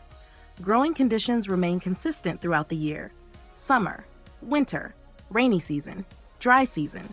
The plants experience virtually identical environments every day. For food manufacturers, this level of consistency is incredibly attractive because consistency means reliability, and reliability means more stable supply chains. Yet vertical farming may be only the beginning. Many experts believe the future belongs to integrated food ecosystems. Imagine a facility where crops are grown and processed in the same location.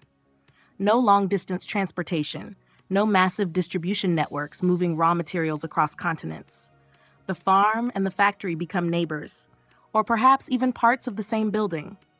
Freshly harvested ingredients move directly into production systems, hours instead of days, meters instead of hundreds of kilometers. This model offers intriguing possibilities: reduced transportation emissions, less spoilage, greater freshness, improved efficiency. The entire food chain becomes shorter, simpler, more localized. In some parts of the world, early versions of this vision are already emerging. The boundaries between agriculture and manufacturing are slowly beginning to blur. At the same time, another force is transforming every aspect of food production: artificial intelligence. For many people, artificial intelligence still feels mysterious. Some imagine robots replacing humans. Others imagine futuristic machines making independent decisions. The reality is often more practical. Artificial intelligence excels at recognizing patterns, and agriculture generates enormous amounts of data: weather data, soil data, crop growth data, satellite imagery, water usage data, nutritional data. Historically, much of this information was difficult to analyze. Today, advanced algorithms can process vast quantities of data in seconds.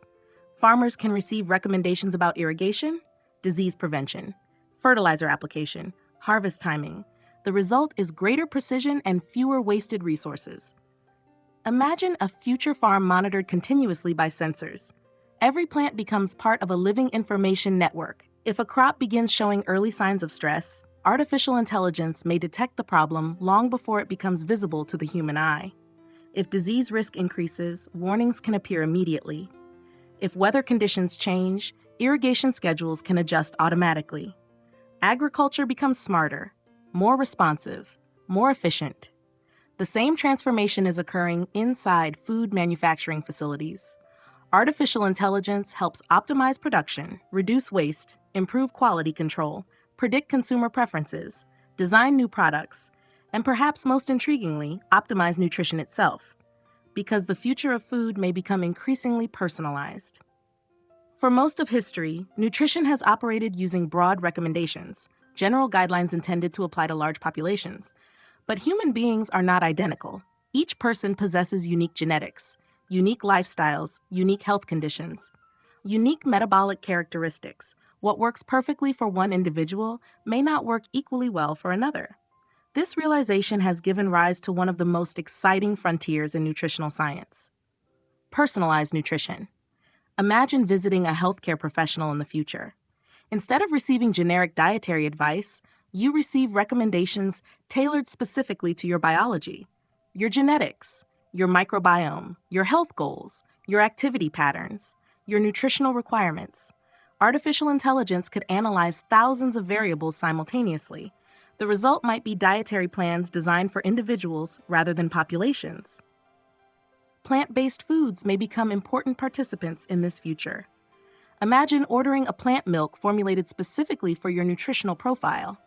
Perhaps one person requires additional calcium, another requires more protein, another benefits from increased omega fatty acids. Future manufacturing systems may allow products to be customized with remarkable precision. The concept sounds futuristic, yet many of the underlying technologies already exist. Researchers are actively exploring how nutrition can become more personalized, more adaptive, and more responsive to individual needs. But perhaps the most revolutionary developments are occurring in the field of protein production itself. For thousands of years, humanity has relied primarily on plants and animals as sources of dietary protein. That may soon expand. Scientists are now developing entirely new approaches. One of the most promising is known as precision fermentation. The name sounds complex, yet the basic idea is surprisingly familiar. Human beings have used fermentation for thousands of years. Bread, yogurt, cheese, beer. Many traditional foods rely on microorganisms performing useful tasks. Precision fermentation takes this ancient concept and combines it with modern biotechnology. Specialized microorganisms are guided to produce specific proteins or compounds.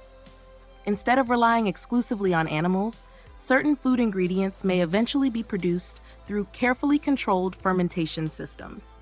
The implications are profound. Potentially lower resource requirements, reduced environmental impacts, highly precise nutritional characteristics, entirely new possibilities for food design. Alongside fermentation, researchers are also investigating protein sources derived directly from microorganisms themselves.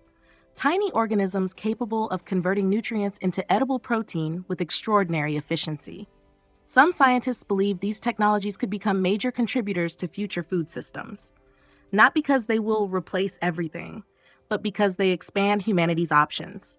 And options matter, especially in a world facing population growth, environmental challenges, and increasing demand for sustainable nutrition. What makes all these developments so fascinating is that they share a common theme: efficiency, using fewer resources to achieve more, producing nutrition with less waste, reducing environmental pressure while maintaining food security, improving human health while protecting planetary health.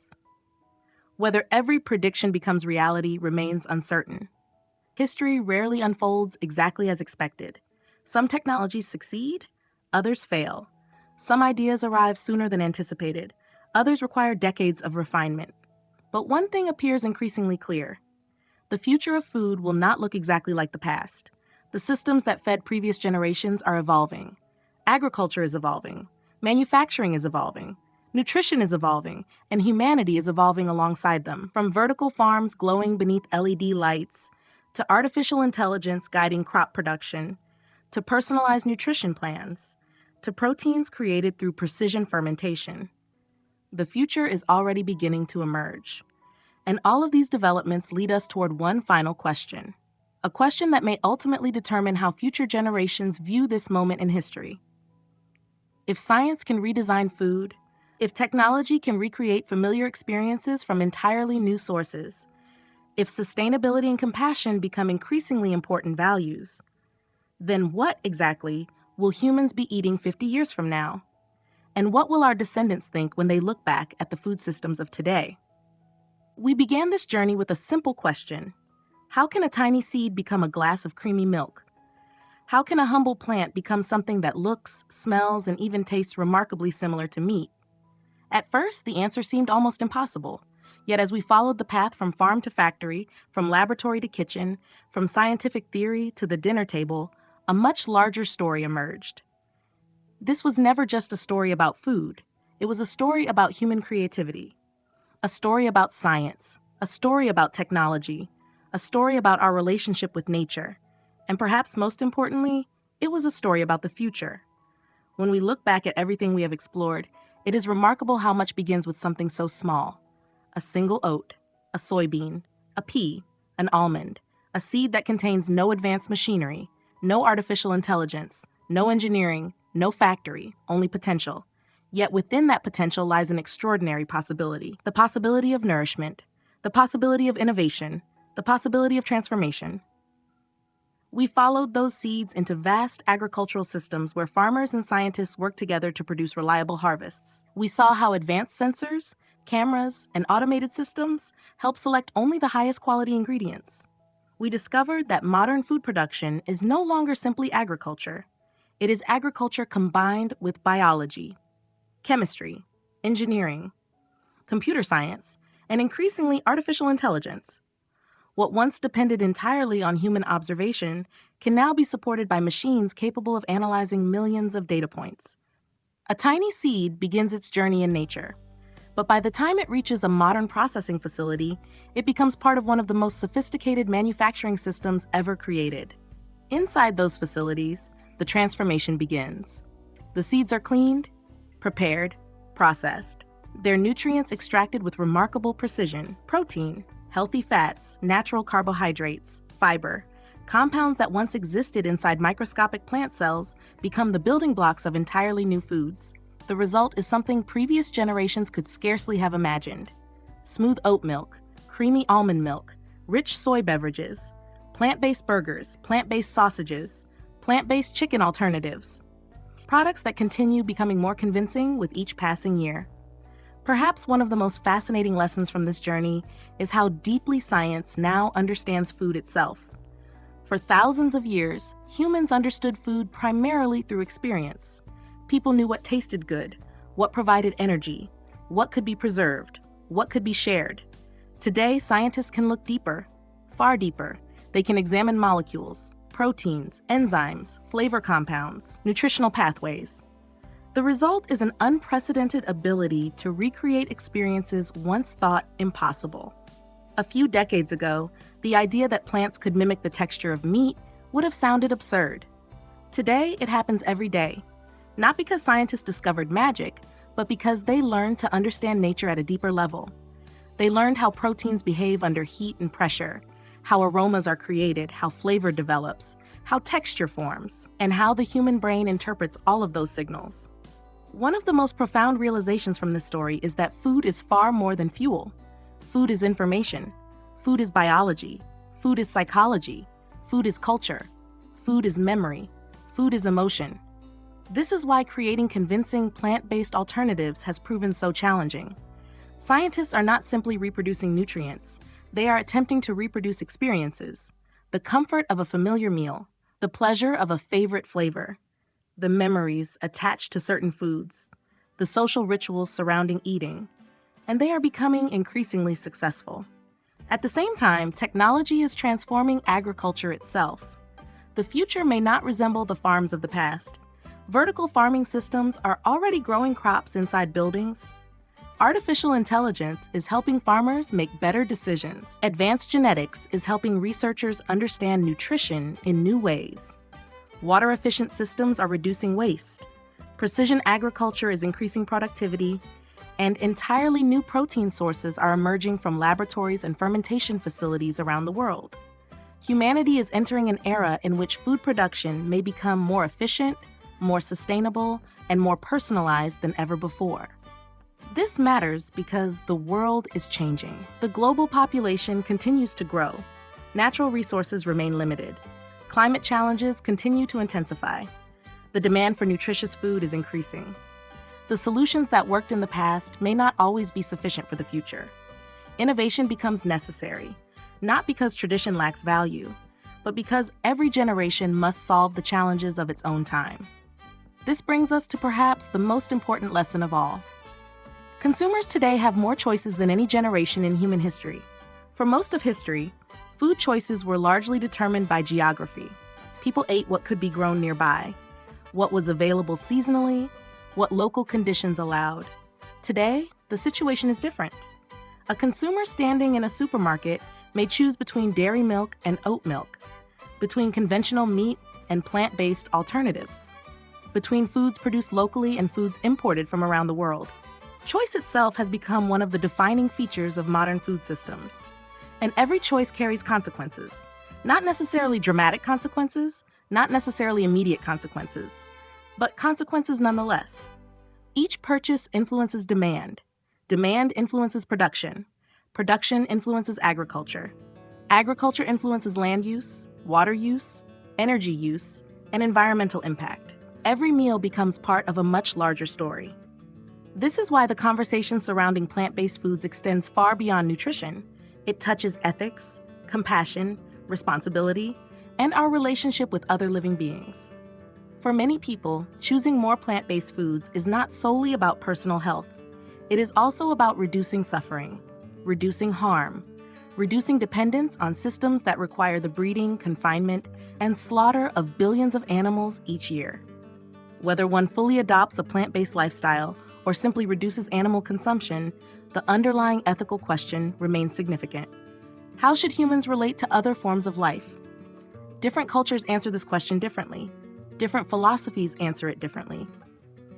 Yet many wisdom traditions share a common theme. Compassion matters, kindness matters, respect for life matters. Within Buddhist philosophy, this principle appears in the concept often translated as loving kindness and non-harm. The idea that all living beings seek happiness and wish to avoid suffering. The idea that compassion should extend beyond our immediate circle, beyond our own species, beyond convenience, beyond habit. This perspective does not demand perfection. Few human beings live perfectly. Instead, it invites awareness, reflection, mindfulness, an honest examination of how our choices affect the world around us. For some people, plant-based foods represent one expression of that awareness, a practical way to align daily habits with values of compassion and stewardship. For others, environmental concerns provide the primary motivation. For others still, health remains the main consideration. The motivations differ, but the broader movement reflects a growing recognition that food choices matter, not only to individuals, but to societies, to ecosystems, and to future generations. Which leads us to a fascinating question. Imagine a child born today. What will that child be eating 50 years from now? Will supermarkets still look the same?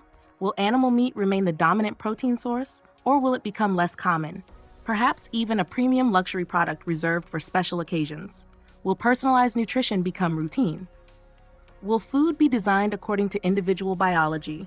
Will fermentation-derived proteins become commonplace? Will vertical farms occupy urban skylines? Will future generations view current agricultural practices as normal? Or will they look back with the same curiosity that modern society feels when studying older methods from centuries past? No one knows the answer. History rarely follows a predictable path. The future always contains surprises. Yet one thing seems increasingly clear. The food systems of tomorrow will not be identical to those of today. Change is already underway, quietly, gradually, but unmistakably. And perhaps that is the most remarkable realization of all. We are not simply observing the future. We are participating in it. Every meal, every purchase, every innovation, every scientific breakthrough, every conversation, together, they help shape what comes next. So the next time you pour a glass of oat milk, the next time you see a plant-based burger on a menu, or the next time you hear about a new food technology emerging from a laboratory somewhere in the world, remember that you are witnessing something larger than a trend. You are witnessing one chapter in humanity's ongoing effort to create a healthier, more sustainable, and more compassionate future. Because food has never been just about eating. It is about health. It is about science. It is about ethics. It is about the planet we share. And ultimately, every food choice becomes a small vote for the future we wish to create. If you enjoyed this journey into the science shaping the future of food, be sure to like this video, subscribe to the channel, and share it with someone who loves science, health, and discovering how the world really works. And now we would love to hear from you. What is your favorite plant-based milk? Oat milk? Almond milk? Soy milk? Cashew milk? Or perhaps another plant-based food that surprised you with its taste? Leave your thoughts in the comments below. Your perspective may inspire the next conversation. And speaking of the future, our next journey explores a question that sounds like science fiction, but is rapidly becoming scientific reality. Could lab-grown meat become the future of humanity? That story is even more surprising than you might imagine.